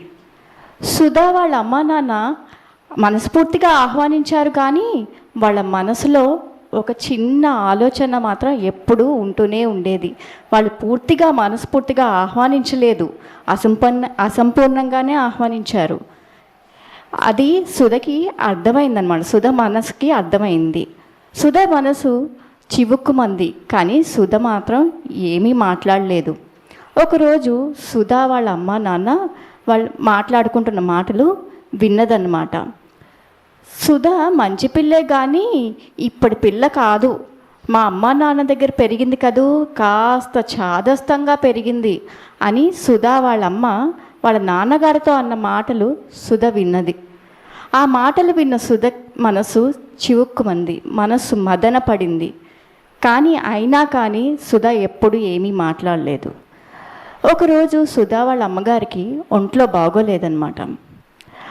ఆ రోజు సుధ ఆఫీస్కి ఫోన్ చేసి, ఇవాళ నేను ఆఫీస్కి రావట్లేదండి, సెలవు తీసుకుంటున్నాను, మా అమ్మగారిని చూసుకోవాలని ఫోన్ పెట్టేసింది. తర్వాత సుధ వాళ్ళ అమ్మగారి దగ్గరికి వెళ్ళి తనే దగ్గరుండి తన సపర్యలన్నీ చేస్తూ సుధా మందులు ఇస్తూ దగ్గరుండి చూసుకుంది. ఇదంతా చూసిన సుధా వాళ్ళ అమ్మగారి మనసులో ఒక మాట మెదిలింది. అరే, నేనెప్పుడు ఇలా మా అమ్మ నాన్నని కానీ సుధని కానీ చూసుకోలేదే. సుధ భవిష్యత్తు బాగుండాలంటే డబ్బుంటే చాలు, ఆస్తులుంటే చాలు అని అనుకున్నానే. కానీ సుధ అలా ఆలోచించలేదు. సుధ నాకు ఎన్నో సపర్యలు చేసింది. అరే, మన అనుబంధాలు, ఆప్యాయతలు, బంధాలు, విలువలు ఇవన్నీ మనం తెలుసుకోవాలి అని మనసులో అనుకుంటూ సుధ తల నిమురుతూ సుధ వైపు చూస్తూ తన కళ్ళల్లో నీళ్లు నింపుకొని సారీ తల్లి అని సుధకి చెప్పిందనమాట. అప్పుడు సుధ కళ్ళల్లో ఆనంద బాష్పాలు మెదిలాయి. సుధ వెంటనే పరుగున బయటికి వెళ్ళి అరుగు వైపు చూస్తూ ఆకాశం వైపు చూస్తూ తన ఆనంద బాష్పాలని ఇలా తుడుచుకుంటూ చాలా ఆనందంగా ఎంతో సంతోషంగా ఉన్నది. సుధ మనసు మదనం అనేది సుధకి ఒక ఆనంద బాష్పాలతో తను మదనాన్ని తెలుపుకుంది, తన మనసు గెలుచుకుంది. సుధ వాళ్ళ అమ్మ అన్న మనసుని తను ఈ సాంప్రదాయ సంస్కృతి ద్వారానే గెలుచుకుంది అని ఒక ఆనంద బాష్పాలని వెలిచిందనమాట. నమస్కారం, థ్యాంక్ యూ. ధన్యవాదాలండి. చక్కని కథ వినిపించారు. నెక్స్ట్ రచయిత్రి శ్రీమతి గంటి ఉషాబాల గారు. శ్రీమతి గంటి ఉషాబాల గారు గత 2 దశాబ్దాలుగా తెలుగు సాహిత్య రంగంలో విశేష కృషి చేస్తున్నారు. మీరు ఇప్పుడు మనకి చక్కని కథ వినిపిస్తారు. సభని అలంకరించిన పెద్దలందరికీ హృదయపూర్వక నమస్కారాలండి. శ్రీరామూర్తి గారు నాకు ఫోన్ చేసినప్పుడు చెప్పారు 5-6 నిమిషాల్లో కథ అయిపోవాలి, అంతర్లీనంగా హాస్యం ఉంటే బాగుంటుంది అని. అందుకని ఆ టైం బాండ్లో అయిపోయేలాగా ఒక హాస్య కథని ఎన్నుకున్నాను నేను. కథ పేరు గుడుగుడు గుంజం కళ్యాణ రాగం. బావా, మా వాడికి ఇది 13వ పెళ్లి చూపులు. నువ్వు సరిగ్గానే విన్నావు, 3 కాదు 13. ఇదిగో చూసావా, నా షోడాపూర్ చెప్పులు కాస్త ఆకు చెప్పుల్లో ఎలా మారిపోయాయో అన్నాను. అమ్మాయిని మెప్పించి పెళ్ళికి ఒప్పించి ఏదైనా దారి ఉంటే నాకు అసలు చెబుదు అన్నాను బావతో. అబ్బాయికి పెళ్లి చేయాలంటే అడ్డదారులు ఏవో ఉండవు బావా. మనం అబ్బాయిని మెచ్చిన అప్సరస ఎక్కడో అక్కడ ఉండకపోతుందా? అంతవరకు వేచి చూడాలంతే. కొంచెం ఓర్పు కావాలి. మొన్నటి వరకు నాది ఇదే పరిస్థితి కదా, ఇప్పుడు నాకు కోడలు వచ్చిందా, అలాగే నీకు వస్తుంది. అయినా ఈ రోజుల్లో కళ్యాణ యోగం వచ్చినా కరోనా రోగం వచ్చినా ఆపగలమా? అసలు ఏమిటి ప్రాబ్లం, నీ ప్రాబ్లం ఏమిటి చెప్పు అన్నాడు బావ. యాధాలాపంగా అన్నాడు, సమస్య ఆయనది కాదు కదా మరి. ఏం చెప్పమంటావు, నిక్కి నీలిగి 30 ఏళ్ళు వచ్చాక సంబంధాలు చూడడం మొదలుపెట్టేసరికి మా దశలే బట్టతల వంశమా? మా వాడికి ఉన్న 10 ఎకరాల్లో 3 ఊడి నిగనగా మాడు మిగిలింది. ఇక ఎత్తు రంగు అంటావా, ఎత్తు ఎక్కువే కానీ రంగు సామాన్యం కదా. వీడిని మెచ్చేదెవరు? 1 జుట్టు పల్చబడ్డ అమ్మాయిలకి వీడు నచ్చినా ప్యాకేజీ దగ్గర పెద్ద డ్యామేజ్ అయ్యింది. ఇంకా విసుగొచ్చి విగ్గు పెట్టుకుని తీయించుకున్న ఫోటో ఒకటి పెళ్లివారికి పంపిస్తే తర్వాత విషయం లీకేజీ, ఆ తర్వాత మా గుండె ప్రకాశం బ్యారేజీ అయ్యింది. బుర్రగొక్కపోతే బొక్కబోర్ల పడ్డట్టయింది మా పరిస్థితి. అయ్యో అంటూ బావా, సర్లే మీ అక్క మాత్రం ఏమన్నా తక్కువ తిందా? రేవులో తాడి చెట్టు అంత ఉంటాడా మావాడు? 6 అడుగుల హైట్ ఉన్న పిల్ల కావాలంటుంది. ఎక్కడ దొరుకుతారు? చివరికి 5 అడుగుల అమ్మాయితోనే సరిపెట్టుకోవాల్సి వచ్చింది అన్నాడు మా సుదర్శనం బావ. ఉండు బావా, ఇంకా విను మా వాడి పెళ్లి చూపుల ప్రహసనాలు అన్నాను బాధగా. సరేనని చాలా రోజులకి అన్నీ మంచి శకునములే అనుకుంటూ పెళ్లి చూపులకు వెళ్ళాం. పలహారాలు గట్రా బాగానే పెట్టారు. కతికితే అదుకుతుందో లేదో అని కాఫీతోనే సరిపించుకున్నాం. పిల్ల బాగానే ఉంది. అక్కడున్నంతసేపు మా ఆవిడ మా అబ్బాయి ఎవ్వరికీ వినపడకుండా నాకు మాత్రమే వినపడేటట్టుగా సంకటనాశన గణేశ స్తోత్రం చదువుతూనే ఉన్నారు. పందిట్లో పెళ్ళవుతున్నది అని పాడుకుంటూ ఇంటికి వచ్చాం. ఆ రాత్రి పిల్ల తల్లి నుంచి నాకు ఫోన్ వచ్చింది. భయపడుతూనే ఫోన్ ఎత్తాను. హలో, పెళ్లి కుదిరితే అన్నయ్య గారు అని పిలుద్దానండి సుమండి మిమ్మల్ని, మరోలో అనుకోకండి. మా అమ్మాయికి బొట్టు పెట్టుకున్న అబ్బాయిలు అంటే నచ్చదండి. బొట్టు పెట్టుకున్న అబ్బాయిలు అంటే నచ్చదండి, మరీ ట్రెడిషనల్ లాగా ఉన్నాడు, అందుకని వద్దనేసింది అంటూ ఆవిడ ఫోన్ పెట్టేసింది. అదిగో అప్పుడే తెరిచిన నా నోరు ఇప్పటికీ మూతపడలేదు. కాస్త నోరు ముయ్యండి అంటూ మా ఆవిడ అరుస్తూ ఉంటుంది. అలాగే ఓసారి లాల్చీ పైజామాతో పెళ్లి చూపులకు వెడితే ఆ పిల్ల స్వాతి ముచ్చం టైపు నాకు వద్దు అంది. ఇక విసిగిపోయిన మా వాడు పెళ్ళొద్దు గిళ్ళొద్దు, సోలో బతికే సో బెటరు అంటున్నాడు బావా అని నా బాధను వెళ్ళగక్కాను. చాలా రోజులకి మళ్ళీ ఓ మంచి సంబంధం వచ్చింది. అమ్మాయి అబ్బాయి నిజస్సు రూప సందర్శనం, అదే బట్టతల ఫోటో చూసి కూడా సరే అందిట. ఇవాళ పెళ్లి చూపులకి రమ్మంటున్నారు. నీదేమో వీడేమో రాను పొమ్మంటున్నాడు. నువ్వే ఎలాగైనా వాడిని ఒప్పించి చెప్పు బావా, నువ్వంటే వాడికి గురి. దీనంగా మొహం పెట్టి నా బాధంతా వెళ్ళగక్కాను బావతో.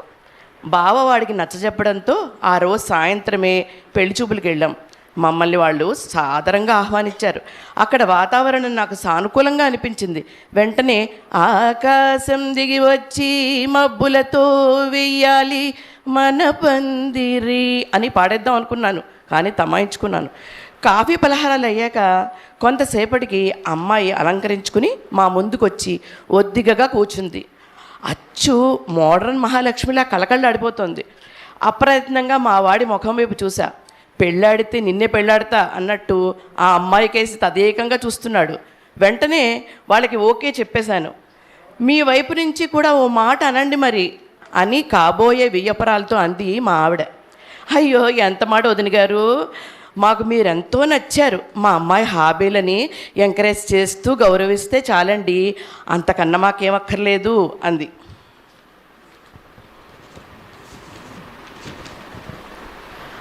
అయ్యో ఎంత మాట అండి, సంగీతమా, డాన్సా, చిత్రలేఖనమా, ఏమిటమ్మా నీ హాబీ అంటూ ఆ అమ్మాయి వైపు చూశాను.